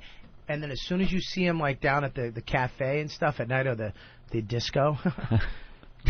They totally change. You can see their eyes just kind of roll back. Yeah. Just like, hey man, what's up? And they're just looking at you like this guy. Look, motherfucker, I don't have to get your towel I'm not waiting on you now. I'm off work. Oh. Bill, he had the best comment though. Driving really fast from the airport, as fast as you can to get to the resort. So true. It's like guerrilla warfare going on in the city. Hey, we were supposed to play some clips from the Sexiest State. We should do that because we're trying to get this bit going again. How's this bit go, basically? We get couples to call in and have sex on the phone. And if it sounds real and hot, we don't like fakers.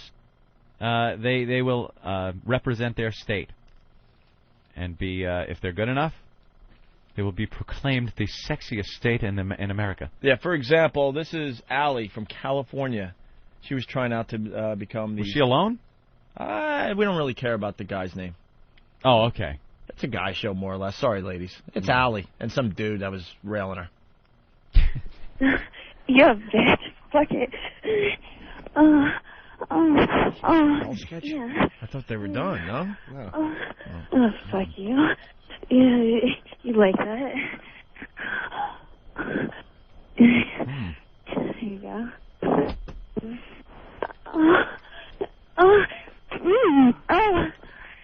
Stop me. Oh, shit. Did you just say ouch? Yeah. I broke my leg. I broke my knee, man. You know what a boob is? My knee, man.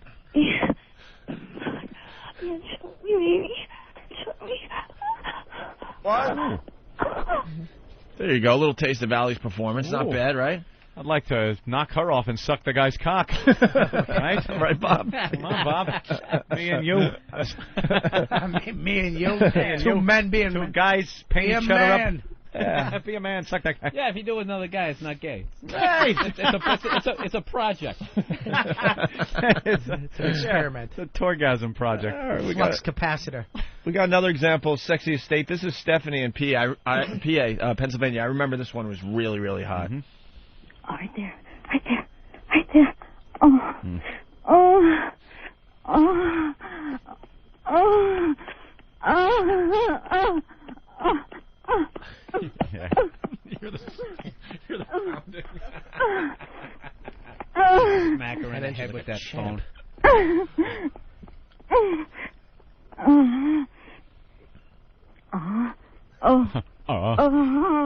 Looks like she came close and now she's starting over again. Yeah. Guy's legs are fucking quivering. Yes, Anthony, they can't hear us right now. Yes. Oh. She's quivering. You hear her voice? Yeah. Get that quiver in it. They're getting close now. Back to the action. Yeah. Oh, baby. Oh. Oh.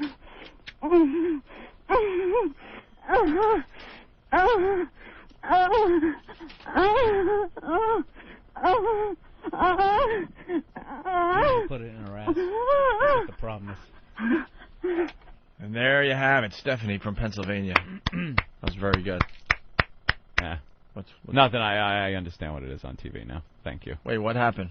I guess Same they're thing showing, I thought? Yeah, it just said unpiloted plane over Nebraska, but it's the old Payne Stewart. Oh, okay. Flight. Which is really creepy if you think about that. Just a plane load of corpses flying in the air. That is a creepy story. Frozen corpse What's flight. the deal when it lost cabin pressure? Yeah. Do you die instantly or Pass you just out. You pass out. You slowly but surely. It wasn't one of those catastrophic losses of pressure where, boom, and the pilot knows and put the oxygen on and land the plane. It was a slow leak. So they slowly lost pressure and just kind of went to sleep. They're like, well. And then the plane just continued flying by itself for a long time before it crashed. Yeah. Oh, my so it was just up in the air with the dead people in it just flying. It was on autopilot, right? Yeah, pretty much. Yeah. And they just kept flying till it ran out of gas. most of till it ran out of gas and supposed to make crashed. a left and go over to Dallas. Make a left. Yeah. Yeah, They kept going straight. Hang a left. Make a left at Tallahassee. All right, back to sexiest state. This one says Tom. Ugh. The guy called in with a chick. Didn't say the name. Oh, all right. Out of respect. This is Tom's performance. Hopefully we get to hear the chick. I like the last one. Respect for the broad. Yeah, guy's I'll bang her on stomach. the phone, but you ain't going to know her You don't name. know a name? Come on. The fat stomach slapping. She could be the one. Are you a good girl? You a cunt? All right, here we You're go. happy, now you're a cunt.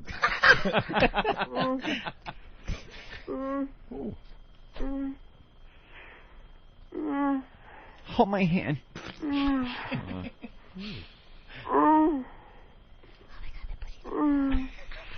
on, dude. One. Just one. I don't like the fact that she's making the yummy noise like young Frankenstein. You went. Come on, make her gag once. Yeah, push that thing right in there. He's got his hand over her mouth. Must be. Pour hot coffee on her chest.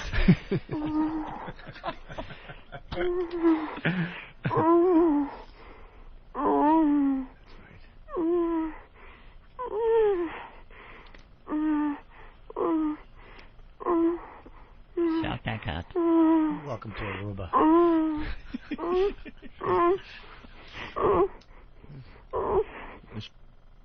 That was Wow. kind of boring, actually. No, that was good. You know something though? You listen close. It's not just her. It was her sucking cock. Yeah. So you know.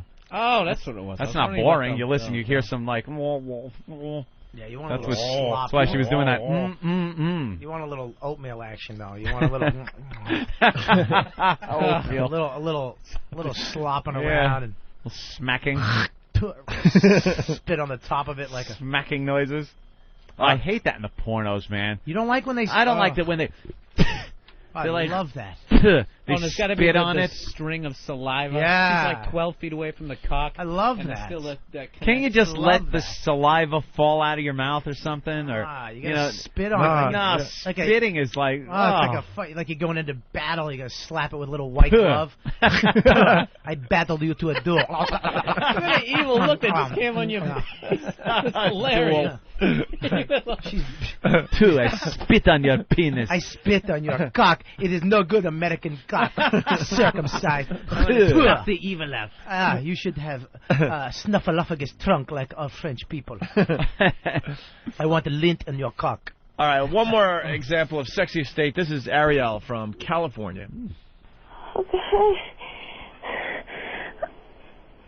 I'm ready. Is this all the same woman? Yeah, might as well be. Who is this?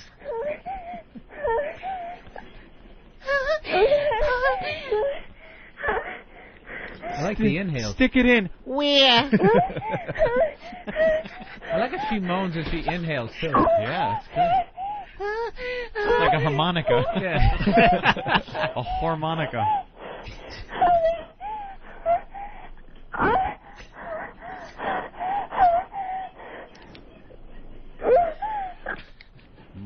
Like when they sound like a dog after they're hit by a car. They're definitely rocking back and forth. Yeah. This guy's a Maybe champ. that's the cut. Lucky girl. Little Jimmy lines popping in. And there you go. Ariel. I had a chick like I fucked a French broad. Remember when we used to live together? That French little broad. apartment. I tried to block that out. Yes. You guys are all roommates. Yeah, When we you lived couldn't together just for 3 click years. the stories off, huh? Oh, Billy had a show. It's funny because you both are sitting here. It's almost like you don't even acknowledge each other on that level. Oh, we but lived you together actually for 3 live years. together? 3 years. Uh, Dad. 3 years. He was an absolute pig. He was an absolute fucking anal. He was it was like a museum. He doesn't know what anal retentive is. Dun, dun, dun, dun, He is- dun, I was gonna say, Odd He- Couple, it was yeah. like a it was Dude, like he a would museum. clean out his Really? fucking ears and leave the Q-tips with the earwax on the fucking the sink. No Dude, when way. you get a, when And you when get I a would be good like, one, dude, what the fuck? All right, that's he would above just- and beyond. Dude, fucking anal retentive. Dude, What the fuck, dude? when you clean your Anthony, when you clean Yeah. your ears and you get a yellow and a little bit of brown, Where it looks like you don't wanna peanut butter? throw, yeah. you wanna throw- You want to show others. You want to show? Oh, look what I got. God. I'm with you. Look what I That- got. I can't even look at it. It has to be wrapped in a tissue and thrown in the like a tampon. You gotta save it. You look at like I got it. That little itch, that thing in the back that you've been trying to. You No got it. bodily fluids or pastes or whatever else comes out of a body that's all should he be would left just- out anywhere. Not even in the like Oh, but don't, garbage. Don't forget, it was me and him lived together. But then there was the Akin.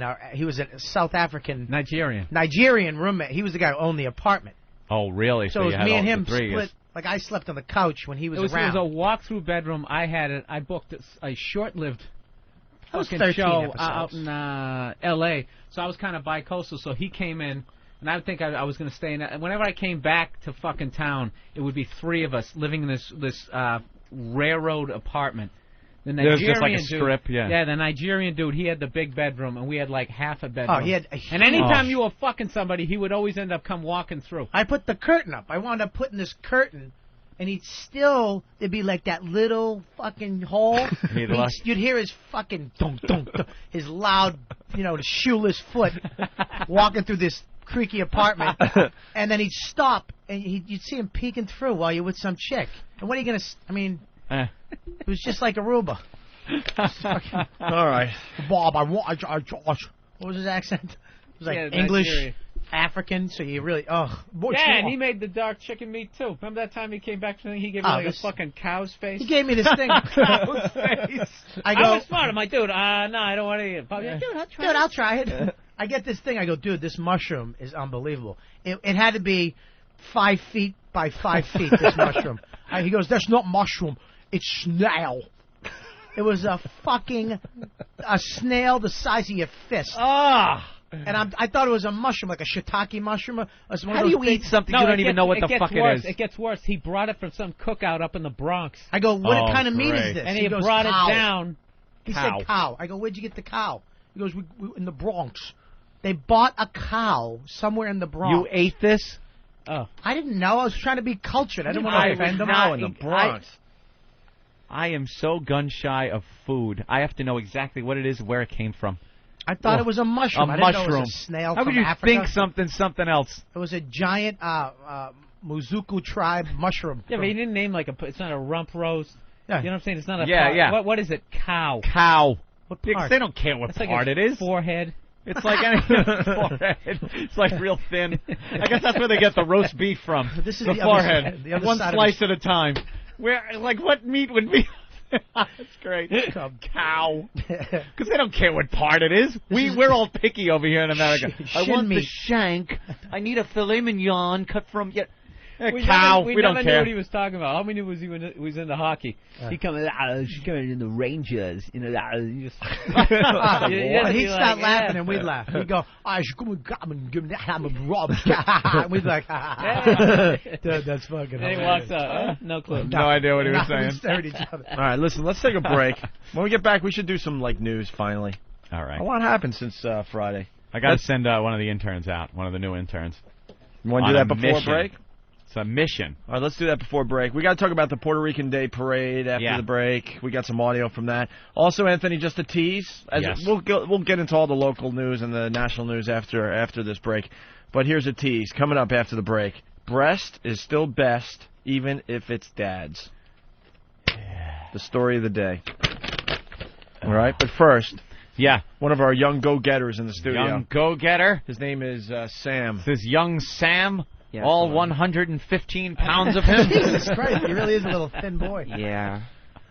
What is he? How old a lad are you, Sam? I'm 21, sir. You're 21? Yeah. And you go to college? Yeah, I go to Syracuse. You go to Syracuse? Mm-hmm. Yeah. And you're interning for the Opie and Anthony show? Yes, I am. You should drop some matches, see if we can count them real quick. Yeah. Yeah. Yeah. Uh-huh. I got nothing. Sounds like a Rain Man. It was a Rain Man. Oh, okay. What do you go? Sam? Right. Yeah.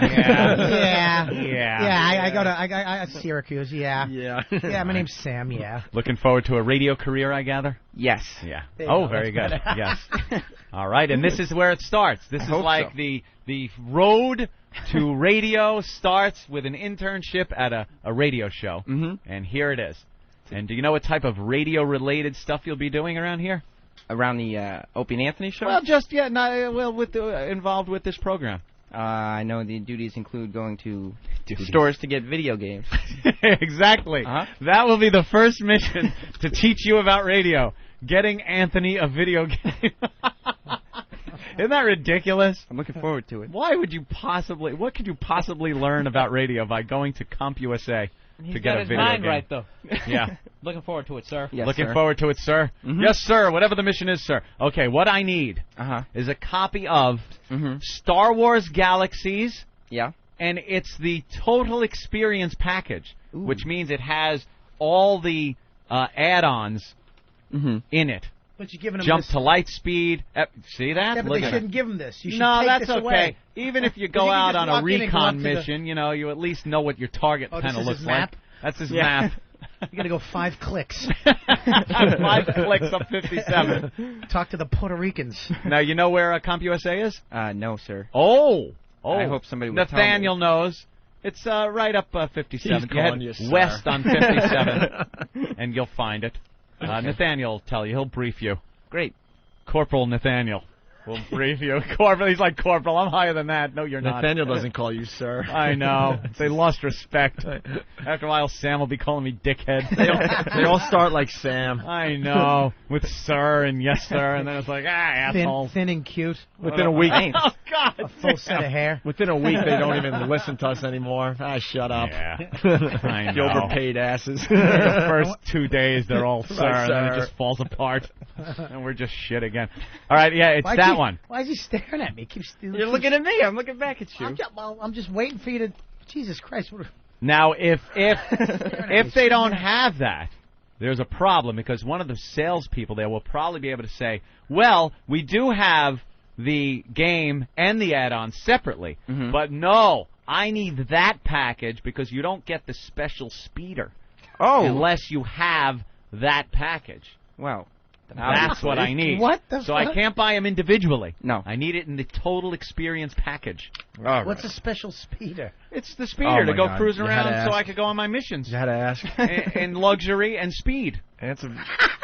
He's a geek and likes his video games. Luxury and guy. speed. Luxury and speed. Here's a You couple. know how long it bucks, takes to walk across Tatooine? Take you forever. True. I just realized he actually has 2 shirts on. Yeah, get yourself He a does. protein shake on the way over there. Yeah, Eat a couple it's muffins up for yourself. No. Okay, here you go, sir. Good luck on your mission. Are you Thank giving very him much. $100? Yeah. Jesus. How much is the game?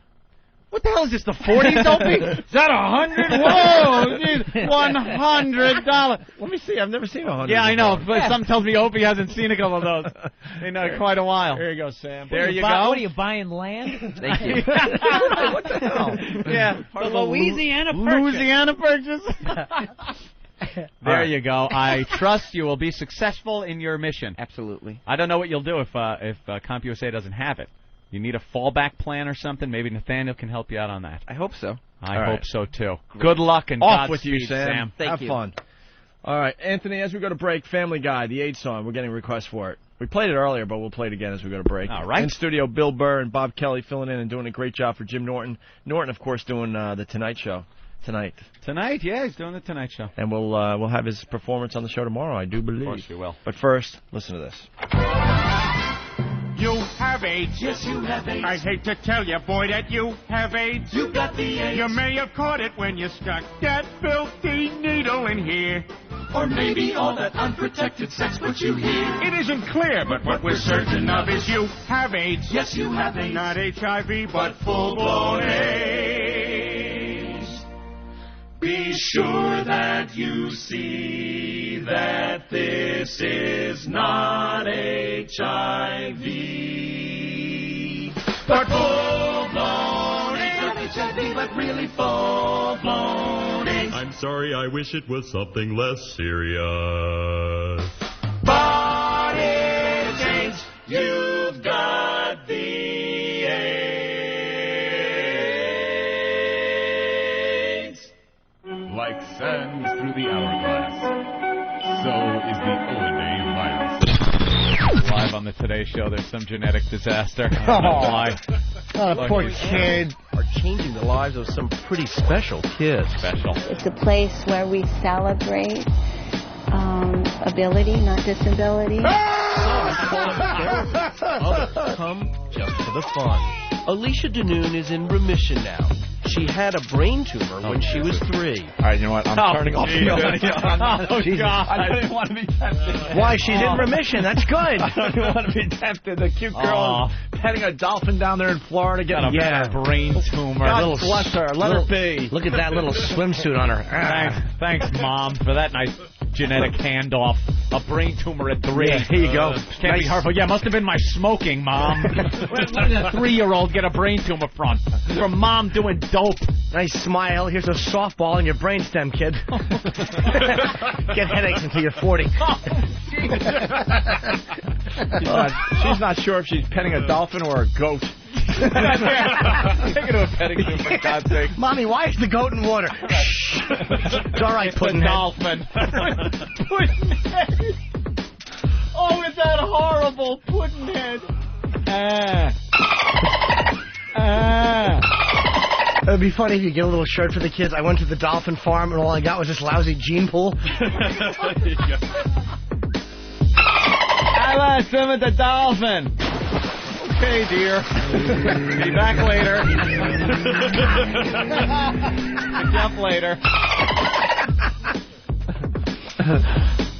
Why do dolphins get pegged with these jobs these days? You think the dolphin's sitting there like, oh, Jesus. Yeah. Well, it can't be that hot stripper blonde that's on vacation with the other ladies from Hooters. I used to strap mines to my head and I put them to enemy boats. Right. Now I gotta play with this special child who's drooling on me. I remember this. Isn't this the theme to Flipper? They call him Flipper, Flipper, swimming with retards. You see, he's smarter than me. Smarter than it? Not the kids he's swimming with. Balancing their heads on his nose because he thinks it's a big dumb ball. Everyone loves the king of the sea. Oh, Jesus. Nice music. Tricks. Tries to jump over his big head, but it's too big. Crashes into the ear and falls back. Sneaks under and bites the kid's foot for making him look bad. Dolphin almost dies because the kid's big tongue gets stuck in his blowhole. I can't breathe, kid.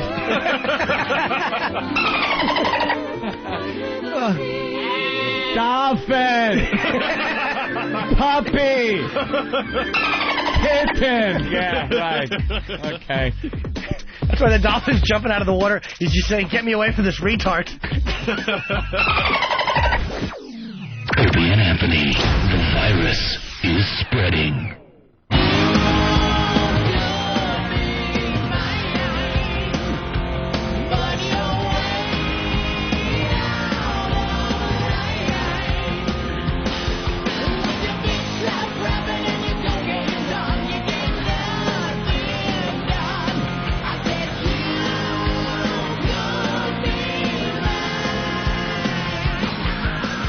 All right, in studio today, Bill Burr, Bob Kelly. It's the Opie and Anthony program. The ONA virus spreading across America. Thanks for doing your job and helping us get the word out that we're back doing radio again. It's growing every day. It's pretty damn cool. Puerto Rican Day Parade yesterday here in New York City. Always a lot of controversy. 175 arrested. Really? 175. One cop was stabbed. Jesus. Stabbing cops? I guess I was talking to Ben before the show. You know, the parade goes up, what, 5th Avenue or something? That's hilarious that it goes up. Don't they usually go down? It's like, yeah, get back up where you belong. It's like, yeah, you can start the day down here, but by the end of the day, we want you all right back where you keep marching. All those Toyotas and Hondas back up. Up. I was watching it on TV. I'm like, why is the park on the right-hand side? It took me a second to go, are they marching uptown? They're marching right back up to their natural habitat. And I usually don't think that way, but I was in the park yesterday afternoon, and I was just like, when are these people going home? I had that feeling, I swear to you. And I'm not like that, but it was just so overwhelming.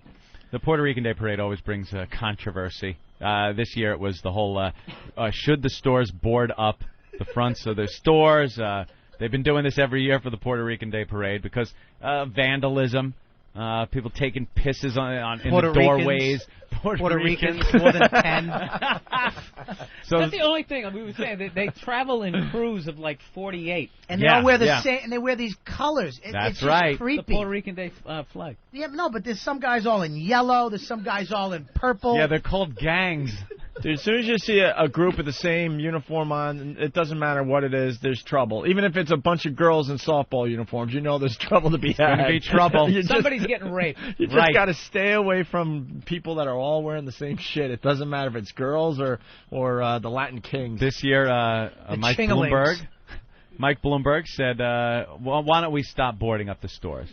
Said it's not fair to the rapes. They don't do it when the Irish Obviously, his party-goers. building isn't on Fifth Avenue. Yeah, obviously. Yeah, because there would be a different case if his building was right there. And, of course, we remember the episode, the fondling and the sexual assault, the wilding that happened a few years back. Is that when they started boarding up the stores after the rapes? Yeah, I think so. I think it was after the rapes. They decided it was time to start boarding up their stores. Yeah, like they didn't have a reason. There were so many police out yesterday. It was unbelievable, and they still had 170 people arrested. So, you could just imagine if the police decided to take yesterday off and what would happen in this city. You know what the problem is? The guys get all drunk. They drink. There are gangs of them. They do travel around in huge gangs. They are Puerto Rican. With we get it, Bob. With the different colors. Two jokes today. Is Rush Limbaugh coming in a second? That's it. You got these people. It's a bunch of Puerto Ricans down here. He's got two punchlines today. The he wants to suck Puerto Ricans. some guy's cock, and they're Puerto Ricans. I want to suck a Puerto Rican's cock. You know what? If he tied I'm trying to tell you guys something, and you're not hearing me.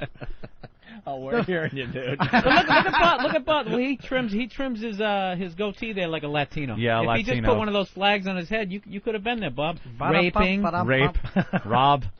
But the guys get a little intoxicated. They're in gangs, They're wearing those colors for a reason. They're representing, the gangs. And the women dressing like, I believe they call it the Hoochie Mama outfit. Wearing little halter tops, tits are hanging out. They were looking fine yesterday. Little Daisy Dukes with ass cheeks hanging out. And the guys get all worked up about this. They look, and they want to touch. They freak out, and they start what they call their wilding. I got to grab that ass! I need to grab tits! I need that ass! You might think for a second, you might act rationally and walk around, but then you see the ass and you need it. In defense of Puerto Ricans, who doesn't grab an ass during a parade? You got it. Right there. It's you reach out. At the very least, the back of the hand, accidental brush. That's what happens. Anytime I'm watching St. Patty's Day parade, I see a girl wearing the green derby on her head. Oh. I got a little green skirt. I got to reach and grab that ass. Scottish guy goes by with a kilt. Yeah, you reach underneath. Why not? Honk, honk, give him a little squeeze. play his bagpipe. Sure. But Ben was saying they were boxing in entire buildings on the east side. Yeah, they were like encasing them in plywood. Plywood, all the way around the whole damn thing. To keep the riffraff out. Well, of course you have to.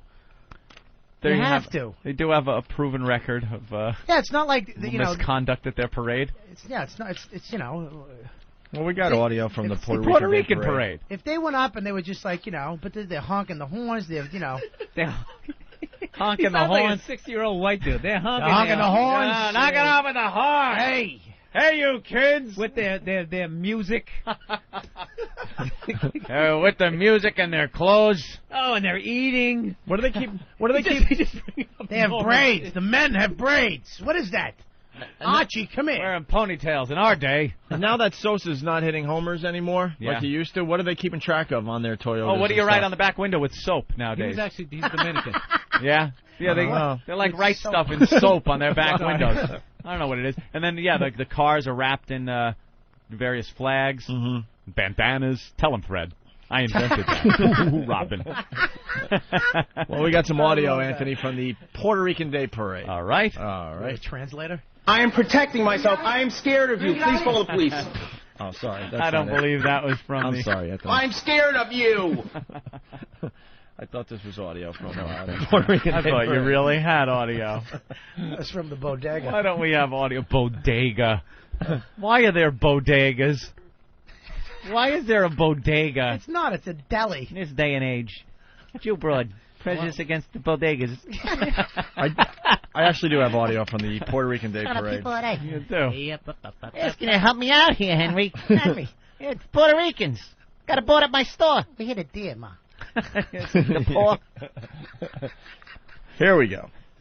I have to represent the Puerto Rico. That's my country. That's where I'm from. I love it. I'll do anything to get here. Anyway, bus, train, wherever. To get here. Why are you so stupid? Why? Come on. What is that? I love Puerto Rico. Most of these people have never been to Puerto Rico. No. But they were walking around with the flags and stuff yesterday. They're very proud people. They are very proud. They're very proud. They're proud. There's nothing wrong with that. No, nothing wrong with that. Proud of your I want to see Miguel Cotto. I'm his mama. But you got to at least they are Puerto Ricans, supposed like on like the Irish, the St. Patrick's Day parade. People are like, I'm fucking 1/8 Irish, and they got a green plastic hat on their head. And it's not like they're not pissing in stores. The green plastic hat. And if we had a skin tone that looked good to dance like a whore, dress like a whore, I mean, you know what I mean? You would. You don't want to see a chick. Yeah, you don't want to see an Irish ass and fucking veins pulsing out of her thighs. You see the blood pumping through her body. You don't want to see that. That's the only reason why. See her belly button vital cord. organs right through the skin. You see her belly button connected to her asshole. Her complexion like saran wrap. You want to have fun in this city? To have the Puerto Rican Day Parade and the St. Patrick's Day Parade on the same day. Oh, there you go. No, and have them march towards each other. With knives and look like the 5 points. Yeah. Yes. A shillelagh and knives. Here you go. All right, more audio from the Puerto Rican Day Parade. I feel everybody should just come out here and have fun, because that's what it's about. I mean, all the cultures together, join the Puerto Rican Day Parade, because no matter what, we all got love for everybody. Love for everybody. See? There's love. Not stabbing. Interview one of the guys. Yeah. I want to tell you, I want to fuck one of these girls right now. I say that to you right now, Mr. White people Newsman. stay in your fucking apartment. Newsman, I'm going to fucking rob a bodega. I'm going to fuck its cat, and then I'm going to fuck your girlfriend. Okay? Tony, you want a job? You want a job? Let's go to Anthony in the Bronx. Anthony. Hey, how you doing, fellas? Hey. I just want to let you know, I live up in the Bronx here. I'm just a normal little white kid. I just want to let you know, yesterday was the quietest day with all those dirty sticks downtown. See? There we go. So you're not ready. There we go. You're just not ready to do a radio show yet. No. What the fuck you speak for, huh? Jesus. All right. Wow. You can always depend on the callers, can't you? Always depend on them to just... See? This is exactly what I said. 3/4 through the show. Here we go. Now I'm going to feel like, And now you leave. You're going to leave going, what was that? Why do I do that? Why do I go there? It's going so well. What happened? I don't hate Puerto Rico. I thought this time we'd finally have a normal radio show. Nope. This is the time of the show we should bring in a traffic girl, a weather girl, Yeah. and tag. Like count our blessings that we made it through this much of the show and go nice. Play it like safe. He's not what kind of respectable white person still has to live in the Bronx? All right, here we go. I don't think that anybody in the Puerto Rican Day Parade should be starting fights. And anyway, everybody's just here to have fun. All right. Here to have fun. That's what we hear. Anthony, here is the mayor of our fine city talking about the Puerto Rican Day Parade. Listen to what he had to say. By executive order of the mayor of the city of New York, today everybody is a little bit Puerto Rican. Uh-oh. I think you say a little scared. Awesome. Do we all get our knives? Oh, Jesus. We get a bandana and a knife. What kind of proclamation is that for the mayor to make? We all get to lower our cars to the ground? We get to take our bananas and fry them. Put a spoiler on a Toyota Corolla. Right. Like it's going to do 250 miles an hour. Oh, and then you customize like the muffler so it sounds like it has right. 600 horsepower. The big fat muffler's got to go on there. You got to tint the windows with paint. Hang an 8-foot Puerto Rican flag out the window. The flag? Yeah. Then you need the little... Held up by your 9-year-old son. Sticking out of the sunroof. Puerto Rico! Crown air freshener that goes on your dashboard. Looks like yeah, a crown. Yeah. That just spells trouble. Jesus. Jesus. I love that. One of my favorite things was the Jesus Christ stencil headlight. Mm-hmm. Where I saw the headlight and on the stencil, and there was our Lord and Savior Jesus Christ. It's right there on the headlight. He has a platinum, like a 6-inch cross around his neck, and he's never been to church. Just raped a chick in the park. Jesus. Viva Puerto Rico! Kisses the cross before he goes raping. He does the sign of the... No, Father, Son, Holy Spirit, amen. Hold this. I'm going to fuck you. Like Jesus told me I'm going to.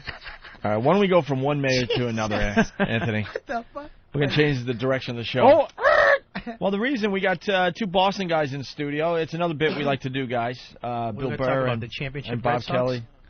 No. We got Mayor Menino clips.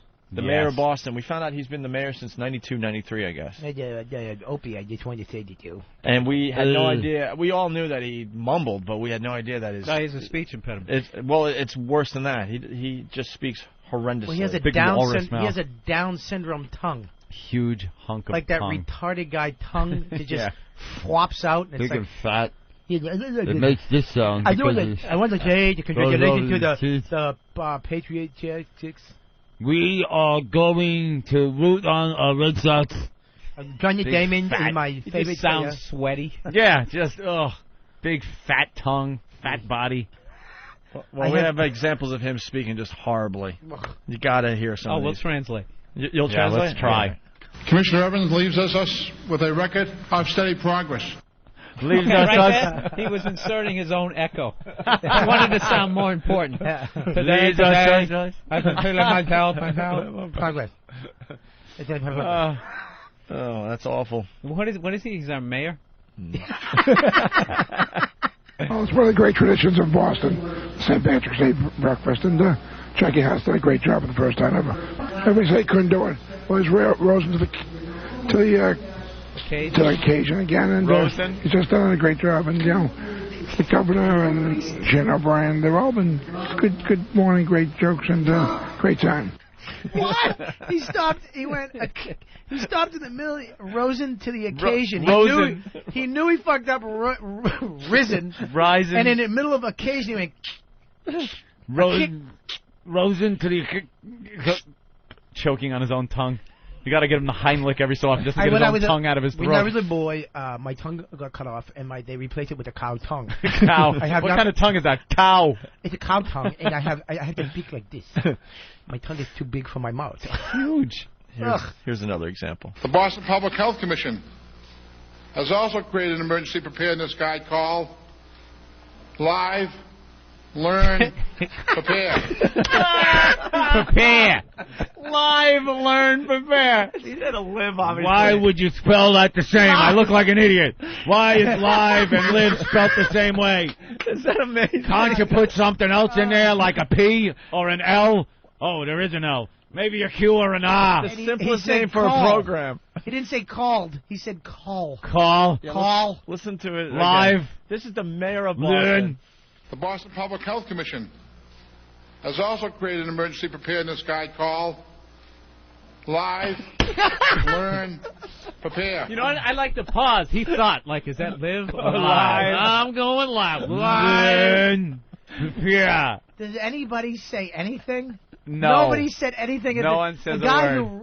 The guy who came up with the name for this fucking program didn't go, it's fucking It's live. the Emperor's New Words. You No one moron. wants to tell him. We do this from time to time, and you'll hear people starting to laugh in the background because they're press conferences and stuff, and you know they're laughing at him and not with him. He's the And worst he just Boston continues. accent, too. Oh, that's Prepare. thrown into it. Prepare. Live, learn, prepare. Where? Where? Who is this? Who is it over there? Bernie, I broke my knee, man. He should be doing Bernie and Phil commercials. Bernie and Phil. That's old school, but I had a nightmare, Dr. Phil. Well, Bernie, maybe if you slept on his wonderful sofa. Or you get a recliner. It's 2 recliners for one, Bernie. Furniture discount. Some of our fans in Boston have to send in the audio of the Bernie and Phil commercial. Hey, Phil. We used to love those things. Oh, they dress up. It's like a couple of local people. You have them in your city. A couple of goofballs that own a furniture store that do their own commercials. You got Jordans. And they're always wacky. Those they're always store people wacky. are- Why do furniture store sell- people have to be zany? Hey, we're just like Fans or Disneyland. anything. They have Jordan's has a ride. Yeah, I've been You're there. supposed to go there on a Saturday night. Instead of going out on the town to dinner, you go to a fucking furniture store, and they with have the like family. a main street built in their store that Boston with is like the buildings worst. where it's like Disney. If you go into like a Without a all the Pirates fun. of the Caribbean, without any of the fun, it's a fucking furniture store. You're still in a furniture store. Look how many rides and attractions they put in. Remember that guy, Light and Leisure, the purple building? No. Oh, it's Sorry. going too far back? Yeah, probably. He's one of those dudes. You know what? I'm going to still plow through with this. Go ahead. He's one of these guys, like, he always fucks up his inventory. And he's always coming on with a zany wig. Oh, you don't believe what I did this time. I got 58 end tables, and I only got room for 2. I'm selling them for $8 each. I don't know what I'm doing. Every fucking 2 weeks. It's like, You're why don't practically giving them away. Yeah, why don't you fire yourself? Maybe hire somebody else to do your inventory. Even the building, it's purple. It's crazy. It's sticking out against the fucking background. But Bernie and Phil would always do sketches. They would do like pulled sketches. that out. That was very good. Oh, yeah, we used to love Bernie and Actually Phil. pulled it out. The cowboy sketch. Yeah, right? they would dress like cowboys. Or the and, Western sketch, and, whatever. and the other one was where Bernie was on a shrink couch, and Phil, it's a guy and a girl, well, husband-wife team. Phil is Phyllis, it's a woman. So he was laying there, and he's a shrink, and he goes, I had a nightmare, Dr. Phil. What was it, Bernie? I dreamt our furniture wasn't the lowest price furniture you could get in Boston. Oh, shut up. Oh. We used to do so many parodies of that commercial. They were a cartoon, too, right? Didn't they have a cartoon? They did some cartoon. I never saw that one. Building 19. Oh, that was Building 19. We just have the worst stores. Bernie and Phil. Oh, we used to goof on him. Hey, Phil. You know, hey, Phil, your tits look like this beanbag chair.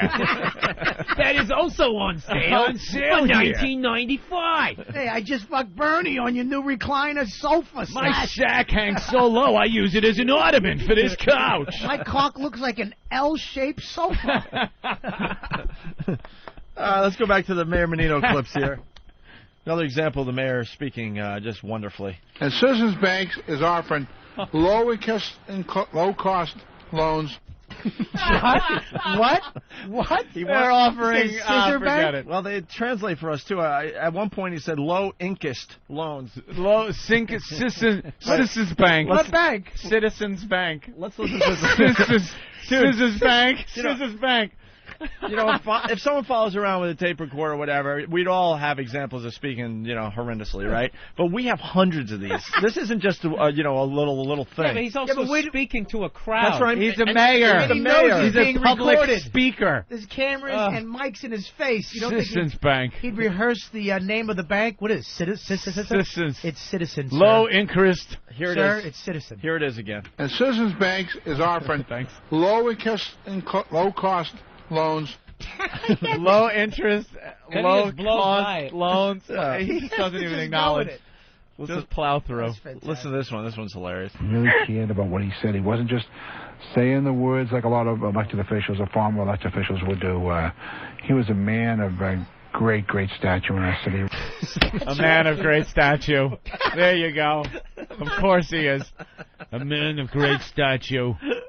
I love him. He sounds better when he whispers, though. Yeah, like he sounded more like he was. Yeah. A little retarded. Yeah. When he's doing A little subdued. Hold my hand. Hold my hand, man. we go over there, and it's a statue. He's a statue, man. Man of great stature. He's a great man of statue, and he silhouettes himself. Citizens Bank. Oh, we got to get to the 78-year-old man in a sec, too. I just saw that. We didn't talk about that. Here's one more, maybe one or two more examples. Why would you go Miami? Hot summer? Wow. That was his attempt at humor. Yeah. Why would you go to Miami? Hot summer. Hot summer. Comma. Wow. Summer, comma. Wow. I didn't get. Was he trying to make fun of? He was reading the Miami, comments. or was he? I think it's part of the push to come up to Boston for when the you summer. go to Cape Cod. Yeah. Go to Cape Cod. Cod. Hyenas. Right. Go to the vineyard. My God, hot summer. Wow. We shouldn't be talking about the settlement. I mean, settlement is monetary. I think it's more important to think about the family. What the fuck? Monetary. I didn't even get any of that. Money monetarium or something. Money. Sentiment? Cement? I have no idea what he was talking about in that clip. All right, let's try it again. Let's try to listen in. Four guys can figure this out. We shouldn't be talking about the settlement. I mean, settlement is monetary. I think it's more important to think about the family. Settlement? Wow. Settlement? Monetary? Money. Some girls named Mona and Terry. And money that they got. I have no idea what that fat-tongued idiot is talking about. Fat-tongued idiot. Because you guys are here, Steve is getting some more, because this is right down your alley, being from Boston. I just want to... Did we talk about the breast thing? No, this is another one of these studies. Man, you kind of yearn for the old days when Mom did what she was doing and Dad did what he was doing, and that was it. And now there's a lot of crossover stuff. The gray area is getting wider and wider. This has gone too far. Yeah. Some study saying a man's nipples are perfectly suited to soothing a crying baby until it can be fed, according to a report on fatherhood. Yeah. Your fucking wife could talk Carolyn, you into that. Oh, I know. You are the most pussy-whipped. It's bad enough. Hairy nippled chest. Yeah, that's the. I'm gonna tell you right now. Yeah, that's not when gonna horrify when the women kids. are fucking you over is when they get you to do something and then they go, if you do that, you're a real man. Yeah, Every yeah. time they go, A real man would do this. Would let an infant Suckle on his fucking breast. Yep. Carolyn Flint, the former president of the Royal College of Midwives, said that she has come across many examples of British men suckling their babies, even though it might not be something they talked about very much. She said it's not a case of a man saying to the baby, "Hey, you, have my boobie," but it's usually the baby snuffling along the father's chest, finding the nipple, and sucking. The men are usually very surprised, but the babies seem content. And I think you were supposed to whisper that. A report estimates that this is increasing. It obviously doesn't give them any nourishment, but it soothes them, calms them until mommy can get there. Let it cry. Yeah, right. What happened with just cry till your mother gets here? Imagine some of these tough construction workers that work in New York going home and doing this on the side. Or that used to be women breastfeeding was something very closed door for many years, but now it's a lot of controversy. It's become very public. So a construction worker, or just a father sitting there breastfeeding his child. Or breasts letting it suckle. What happened to a nook? The little nubby or whatever the hell the kid calls it. It's so hard not to look when a woman's doing that in public. Oh, I know. You're really looking for any sort of areola. Yeah. Right, you have to. It's uncomfortable. You don't want to stare, but they're doing it, and then if you say it's uncomfortable, they say they have a right to do it, but then you're gawking. I think what Bill's saying, though, I think what he's saying, you want to see the chick's tit. Right. Of course. It's just another free minus tit the shot. Baby. You want to see the tit. Where's young Eric? Because there's a Family Guy scene. I'm wondering if we have it, where Peter is breastfeeding Stewie. Do we have that clip? Peter breastfeeding Stewie? If you're breastfeeding, though, if you're suckling your child and you're a man, you're like completely pussy whipped. And it's bad enough what some guys, all guys, I'm sorry, have to do once there are kids in their lives. It's just a shame to see it. I went this weekend to my cousin.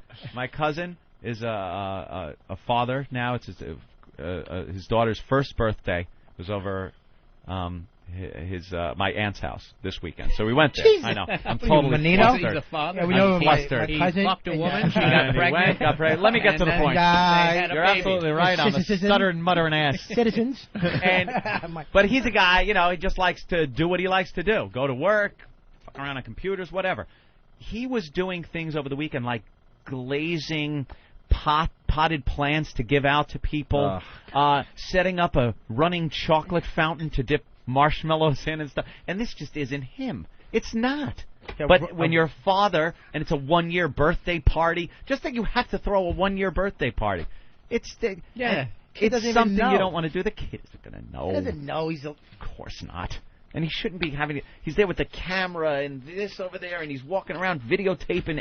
A big Elmo costume comes into the backyard, and bubbles are flying around the back. All for the other parents. Crying. Oh, of course. I love how to impress the other parents, their friends. I love how Ann talks about this like it's some foreign thing that no one really knows about. No, it's just just an experience you don't ever want to have. Guys Lives don't on a street want in a structure, right. in case there's some sort of weather that he doesn't get.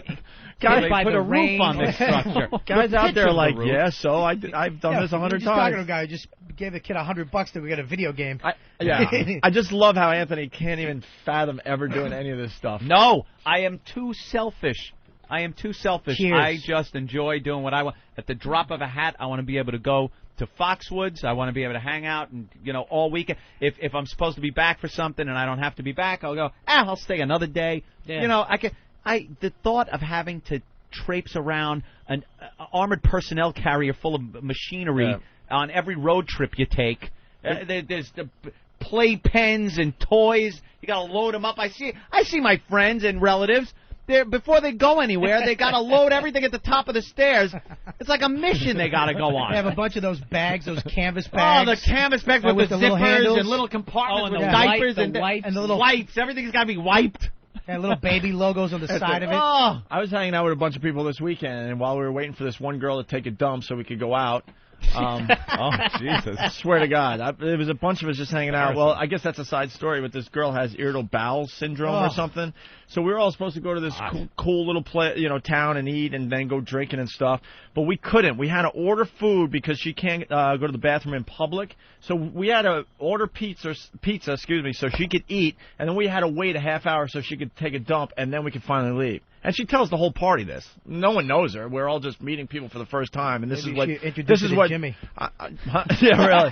But we had to sit around and wait for her to take a dump. But anyway, there was a young couple there. They're getting married, I guess, in August or September, and the guy's like, "Yeah, I'm never getting a minivan," and everyone just started openly laughing at the guy because everyone thinks they'll be the guy that escapes not getting the minivan. Yeah. I'm keeping my Trans Am. Yeah, sure you are. I was talking to my girl the other day how, like, if you buy a Corvette and you're in your 40s, people automatically, oh, he's got a midlife crisis. Right. Really? When was I supposed to buy that? When I was 18? At McDonald's? Fucking moron. Maybe now I can finally afford the goddamn thing, and I'm not so pussy-whipped that I'm going to go out and go buy a van like you. And if you have a van, you're not going to get any pussy. Right. So they know if you drive up in that car, women are going to be interested, so they got to attack you. God, is that great, though? I never even thought of that. That's a great bit. Oh, look at that guy. He's going out with a young girl. Midlife crisis. Yeah, I was supposed to do that at 20, go out with an 8-year-old? If you buy a Rolls Royce off of eBay, that's a midlife crisis. What a dope! What a dope, Rich Voss. Where else are you supposed to buy? What did he do? Oh my God! You haven't heard the latest on Rich Voss? A Rolls Royce off eBay. eBay, Billy, go check him out. So it's an investment. So he sends the guy in Florida $1,000 through PayPal.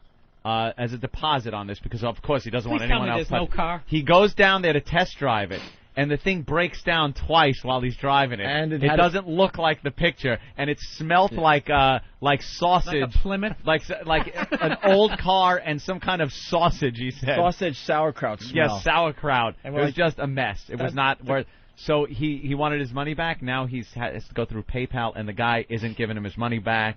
And he's been taken for $1,000. You know what it is? Boss knows that no matter how nice a car, how nice a suit, he still looks like a dirtbag. He's still Rich Voss. But why a Rolls Royce? Because he thinks he's classy. He thinks he's going to be a class act. Classy.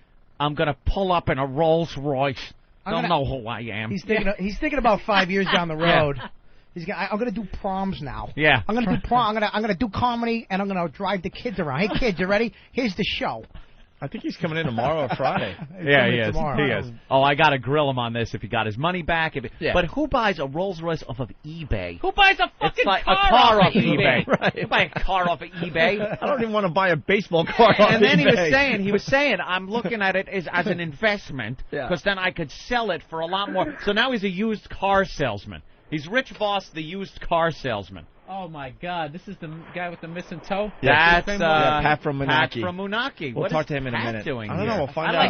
I like his fake, wacky energy. Like, look who just walked in. That's him. Hey, guys. Hey, Pat. What's up? Hey, how's it going, guys? I see you got your O&A shirt. Spread the Virus. This is the official Opie and Anthony Spread the Virus T-shirt. That's right. And there's no more because there wasn't enough material to make any more. Oh, Jesus. What is that? Omar's in the T-shirt business. Is that like an 8XL or something?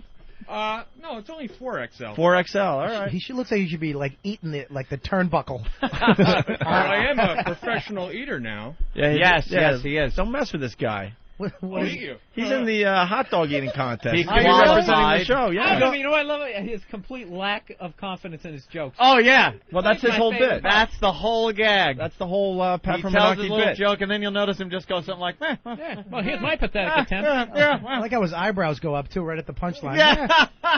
He has no confidence. Like a magician. He's got nothing. What do you got in your hand? This Nothing. Is my little videotape from... Oh, quick before he eats it. It's actually a VHS tape in his hand. Just looks like a digital... It looks like a mini DVD. Harry. Regular size. Harry. That old guy.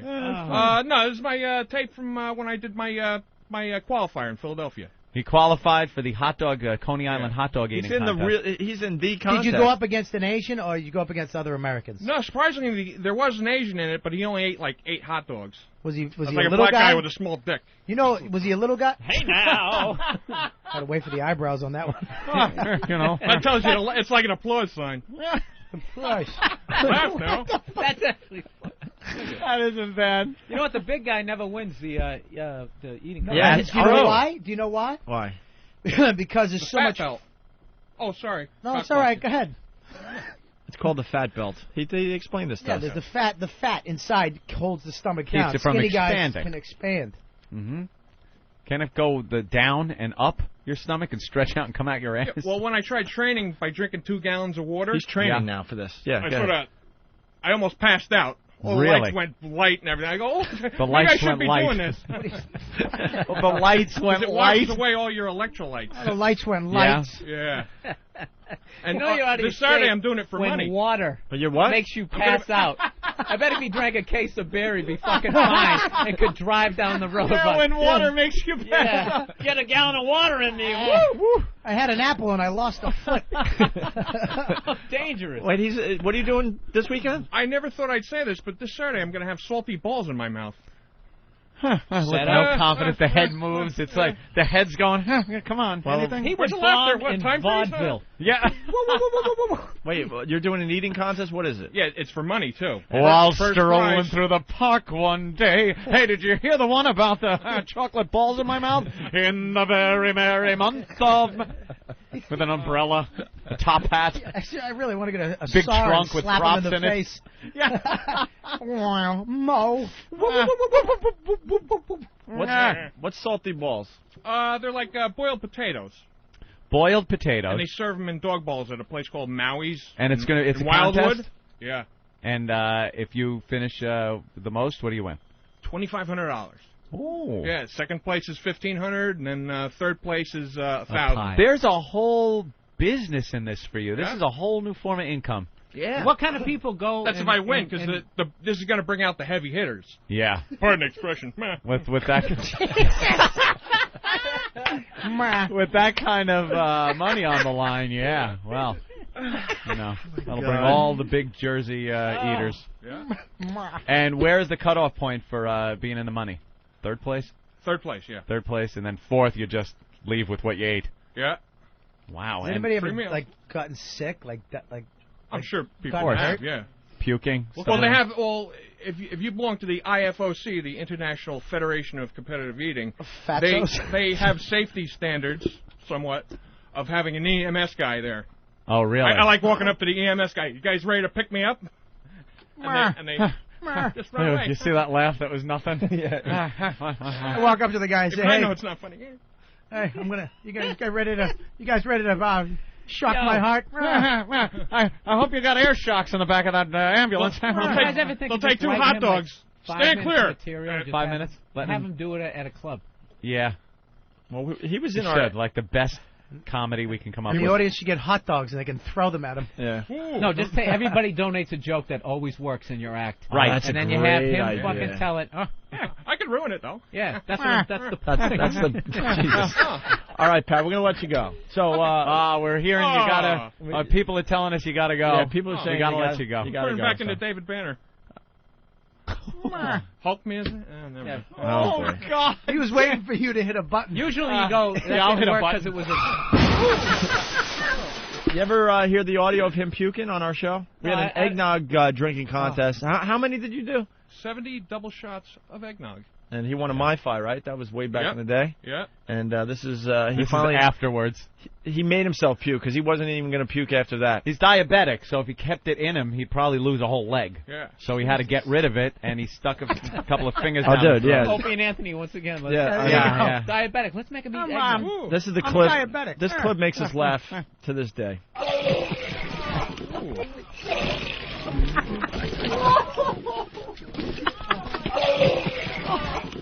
Wow. Oh. I'm rich. I'll have a fountain in front of my house. That's only half the audio, by the way. That's half of it. He just kept going and going. Oh, he kept going and going. So Saturday, salty balls. Yep. All right. Maui's place. But isn't that? Can't you get sick off the potatoes like sugar? Well, I'm Irish, so I got potatoes in my blood. All The contests are only for 12 minutes. So yeah. All right, Pat. In honor of that, we're going to play this little ditty for you. Thank you. It's Pat from Menaki.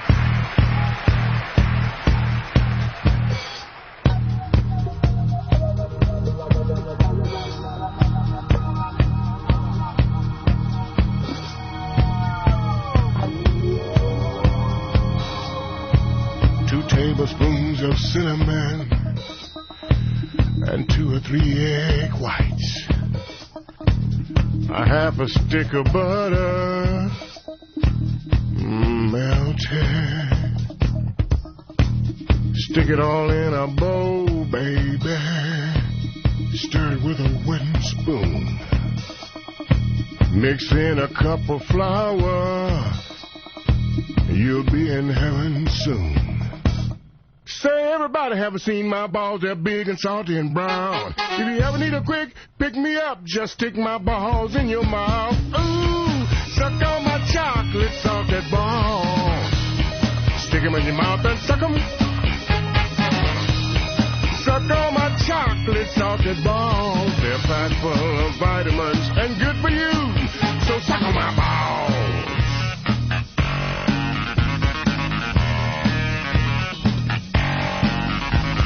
Quarter cup of unsweetened chocolate and a half a cup of brandy.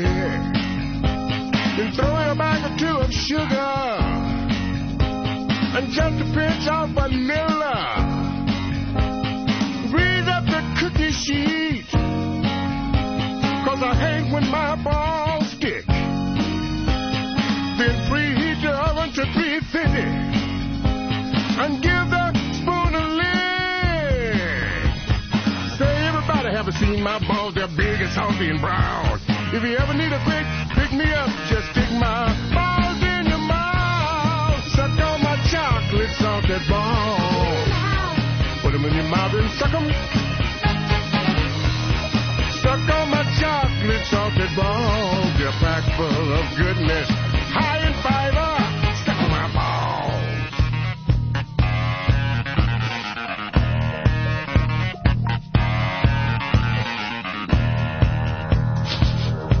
Hey, wait a minute. What's that smell? It smells like something burning. Well, that don't confront me now. As long as I get my rent paid on Friday. Baby, you better get back in the kitchen. 'Cause I got a sneaking suspicion. Oh, man, baby. Baby, you just burned my balls. My balls on fire. My balls are burning. Give me some water. Put some water on me. My balls are burning. Oh my goodness. I'm blowing. Do something. Ooh, suck on my chocolate salted balls. Put them in your mouth and suck them. They're on fire, baby. Suck on my chocolate salted balls. Put them out, baby. Blow them.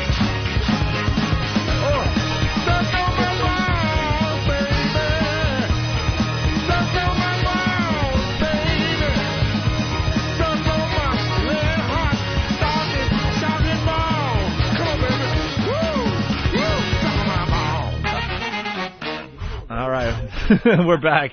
Let's go right to the phone. Saying about Voss. I know. Well, we'll get into the whole Voss thing. A Rolls Royce is good when it's one of those, like, what do they call it? The something ghost? Is it Silver Shadow? Silver Shadow, whatever it is. Mm-hmm. And someone else is driving it. Bitumen, pull the car around. You know, that's a Rolls Royce. Yeah, and there's no roof part. Yeah, you're not supposed to right. drive. Yeah. You're not supposed to drive a Rolls Royce. Not when you buy one on eBay and you're the guy driving it. I want to get him a little hat. Little chauffeur hat. Little hat, and we'll get him really small gloves. He'll probably buy a limo on fucking eBay. Yeah, I bought a Stretch. It's great from like 1970s. Big fins on the back. I bought the car from Back to the Future. I got a DeLorean. It's got a flux capacitor on the back. I'm going to go back to the future and do some coke again. I'm going to go back to the future when I started my career. Let's go to John in Colorado. John. Olé, I I can't believe I finally got through to you guys. This is John. I used to live in Jersey. My wife and I spent our whole lives there. And we moved to this little bumfuck town in Colorado with 100 people. And your show actually brings some sanity to our lives. Oh, right on. And we saw Bill Burr a couple weeks in Denver, a couple weeks ago. I am so freaking nervous right now. You guys can't believe it. Yeah, I hear it in your voice. Why are you so nervous, man? I mean, I guess we're being heard all over the country now because of the satellite, the XM. We have well over 1 million listeners, and it's no big deal. You're on the air with Opie and Anthony, and Bill's here, and people are counting on this as their entertainment today. So don't. You know what, dude? Just imagine that not a lot of people are listening. That's all. Yeah. They're not turning up their radios right now to see what you have to say. And now that you've pointed it out, they're not really listening to your shaky, nervous voice and stumbling over your words. They won't throw in a sound effect if your story bombs. Right, if your story bombs. All right, John, I think you guys suck. You're more relaxed now. Let's hear what you have to say. Well, okay. We saw Bill Burr in Denver a couple weeks ago opening for Charlie Murphy, and he fucking killed. I mean, he was so funny. When we got the tickets, we went to go see Charlie Murphy. This guy. We thought he was going to be the man. Bill Burr came out and put the guy to shame. I swear to you. Someone yelled out a comment about "Let's go Yankees," and he spent 10 minutes ripping this guy a new asshole, and it was the funniest freaking thing I ever heard in my life. Let me tell you, because Bill's not going to say it. I went to see, Charlie Murphy, Bill Burr, and Darryl, right? No, Darnell. I'm sorry, Darnell. Darnell. D-O-N-N-E-L. All their names sound alike. Bill Killed was the best by far on that tour. All right, thank you, John. Hey, you guys, I'm going to take that and email it to both of you. I know. Next time they see me, I get punched in the face. All right, Anthony, we got some more Mayor Menino clips to close out the program. Any news on the TV show? Chappelle was in. He was down the cellar. Yeah, he was. Bobby, this is my tour. Oh shit, sorry. Yeah, really, Jesus Christ. It's not all about you. Dude, and the bus pulled up and Charlie Murphy was there. He just can't not anything about a tour. He's got to jump in. He wants to know what kind of activities you had to do on tour. Jesus Christ. Any news on? Oh, what Stupid was trying to stutter. And he was down Gotham, that club that I don't work at. I heard about it. He dropped down the cellar. The bus That's all went right by and we chatted. Right by Gotham. He told me why. I know, he gave you the intimate He gave me the an interview. He told me. I guess he went on stage. Oh, forget it. Don't worry about it. People yelled out, like, you know what was going on, blah, blah. And he just said, I wasn't in a mental institution. I'm not on drugs and blah, blah, blah, blah. And then he just went into his act. Is he coming back, though? Are you doing the show? I have no idea. You have no Bill idea? Still doesn't have an idea. No. Oh, Bobby knows that. No, that's all right. Go ahead, Bill. Tell him. You know, Bob? No. I know what Dane's doing. I don't know what Dave's doing. Yeah. My boss, I think he's in L.A. He's going to do a pilot. All right. But I don't know. But you don't know? I don't know what Bill's boss is doing. I don't know. I saw a T-shirt on T-shirt Hell. T-shirt Hell has some really bad T-shirts. The one that I of course got the delivery was a picture of Adolf Hitler, and God damn it, now I'm not going to be able to remember what the caption said. Like the whole story hinges on this. What was it? Oh no, he's got to write it. Why can't you talk to me? Why don't you talk to me? You never call me. They don't have a microphone in there today. Here comes Derek. Oh, that's it. Now I remember. It said Hitler, love him or hate him, he killed a lot of Jews. Yeah, but I can't. And like I said, it's just the worst T-shirts ever. They're racist, sexist, just horrible T-shirts that I couldn't picture anyone ever wearing. How did you go from Dave Chappelle? Because there's a T-shirt, there's a Chappelle T-shirt that's out there on T-shirt Hell. That's where I was going. It's a picture of Dave Chappelle, and it says Dave Chappelle went to Africa, and then on the back it says one down. Oh my God. I don't know who's wearing these T-shirts. That guy's got to live in a fort with a moat around it, man. Come on. Jesus. I gotta admit, that's kind of funny. That is kind of funny. It's so bad, it's kind of funny. Right. All right, Anthony, we're running out of show, but we want to do a couple more run in things. here, and then I remembered it right when you got in here. Why don't we do a couple more Mayor Menino clips, because we got the Boston guys in. Yep. And then we'll try to end with the 78-year-old who killed himself in just a funny story. Way. Sure, maybe we'll end with a little fluff. And this guy offed himself. We'll end with a little Max X. We'll end with a little fluff piece, but first more. Seems Grandpa couldn't take it. More of Mayor Menino. Grandma's got the whole room to herself. All right, well, we might as well do the story. There we go. Look at it. What the hell? Let's see. Queens man sets himself on fire. Oh. A 78-year-old Queens man doused himself with gasoline and set himself ablaze early yesterday, dying just yards from his home. When we got to the scene, we found his walker next to the can of gasoline. Said a walker and a can of gas and an old burnt corpse. 78 years old. He was in the middle of the street, by the way, when they found him. How bad is life? Has it gotten at 78 that an option of a good way out is to douse yourself in gas and burn yourself alive? They said he walked out of his Lewiston Avenue home with the aid of an aluminum walker just after 5 a.m. Walked into the street, doused himself. He's probably so sick of using that thing, he just wanted to walk on his own. So, and able to be able to do that again, he literally had to light himself on fire. Because you're gonna walk. I'm walking! You are gonna walk. There's gonna be some... He probably ran. Yeah.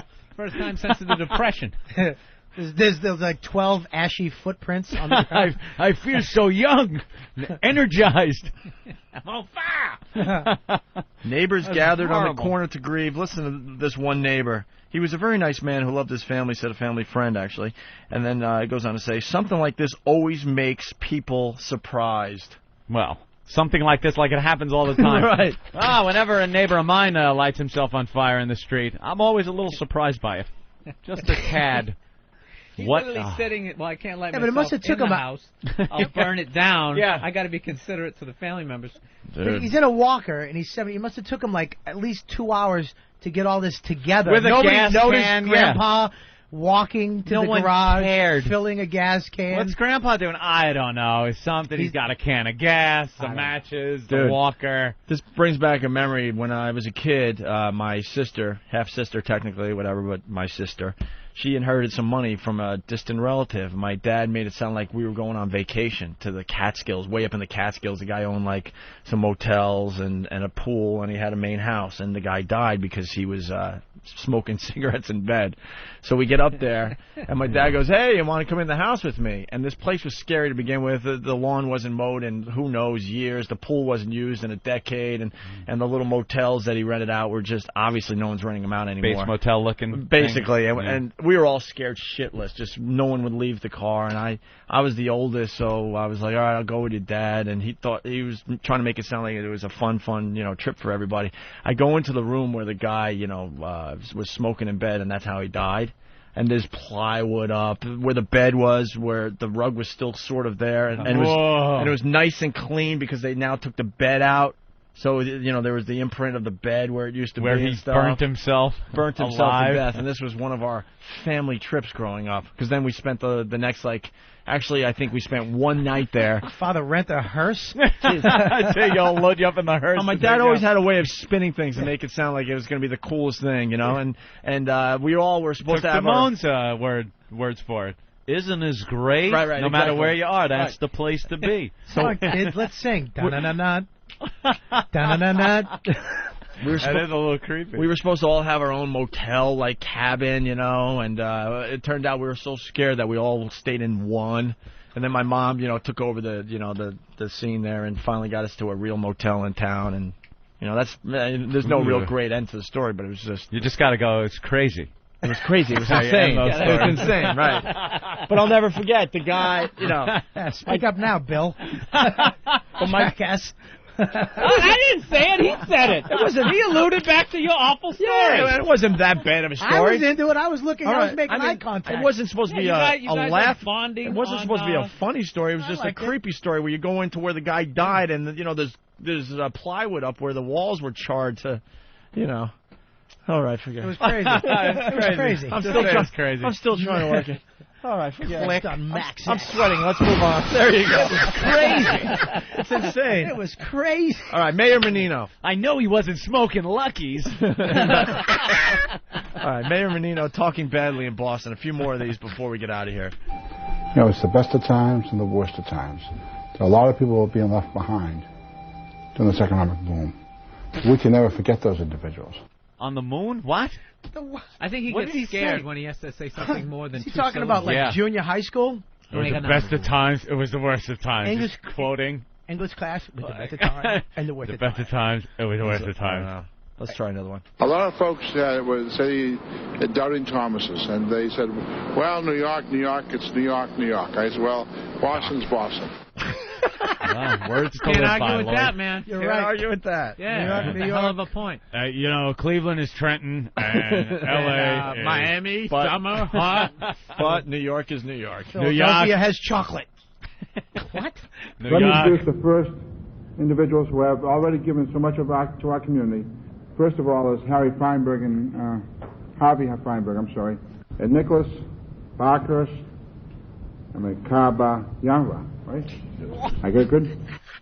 Oh, God. Did he go, I did good at the end? Oh, is he the worst? Why doesn't the guy running against him play this? Yeah, there's never Just do a anybody- commercial. No one ever runs against the guy. It sounds like the kind of like an Elks Club, one of those. Yeah, 60-year-old where the guy guys gets kinda- up. Yeah. First speech. We have a comedian tonight. His name is Billy Burke. Car wash is raised $57 We're gonna, for the veterans. and we're having a buffet. So help yourself, fellas. Help yourself. I did one of those gigs, and this guy got me one of the best trash lines ever. I'm waiting to go up, and it was the worst situation, like one of those guys' clubs, like this Elks Club thing. But before I go up, they're all telling jokes. And this is the thing, they're fucking killing. Oh, They're yeah. telling these street jokes. So there's one guy who's just great at telling jokes. He goes up his third one. He's killing. Then he goes, say nothing to it. I don't know what we're paying this guy for. Oh, and I'm sitting there like, my you gotta be kidding me. Remember the time? Were you there with the Matt, with the guy in the wheelchair, the comic in the wheelchair? Matt Malley? Remember? Were you there when the guy brought him up? And he goes, this guy, he's a cripple. Cripple. We go, what he say? Little 50s He words. goes, he goes, Let's give it up for the colored guy. He goes, We're bringing the cripple on now. But he goes, the guy's in a wheelchair. You know how it happened? He was emptying a fish tank out the window, and it fell, and it took him out. He goes, why didn't you just let go? What the hell are you doing? Wow. We were fucking, I was on the floor. And then he wheels up. Da-da-da-da-da-da. Just goes up and smiles. We used to leave this guy. Remember we used to leave him up at Nick's? Uh-oh. Nick's Comedy Stop. We're running out of time. We're going to Actually, get some there's plugs in here. Bill Burr, I want to thank you for sitting in today. You did a Thank you great very job. much. Anything you want to Absolutely. promote? Got to promote something. I don't know. BillBurr.com? Yeah. I'll be in Houston. I'll be in Houston at the Improv this weekend. This weekend, Houston Yeah, Improv don't with miss Bill Burr. because it's going to be crazy. Bob, right. I'm going to be at Comedy Connection, Saugus, Mass, Friday and Saturday, 17th, 18th. Call the Comedy Connection for more details. In Saugus. Yeah, RobertKellyLive.com.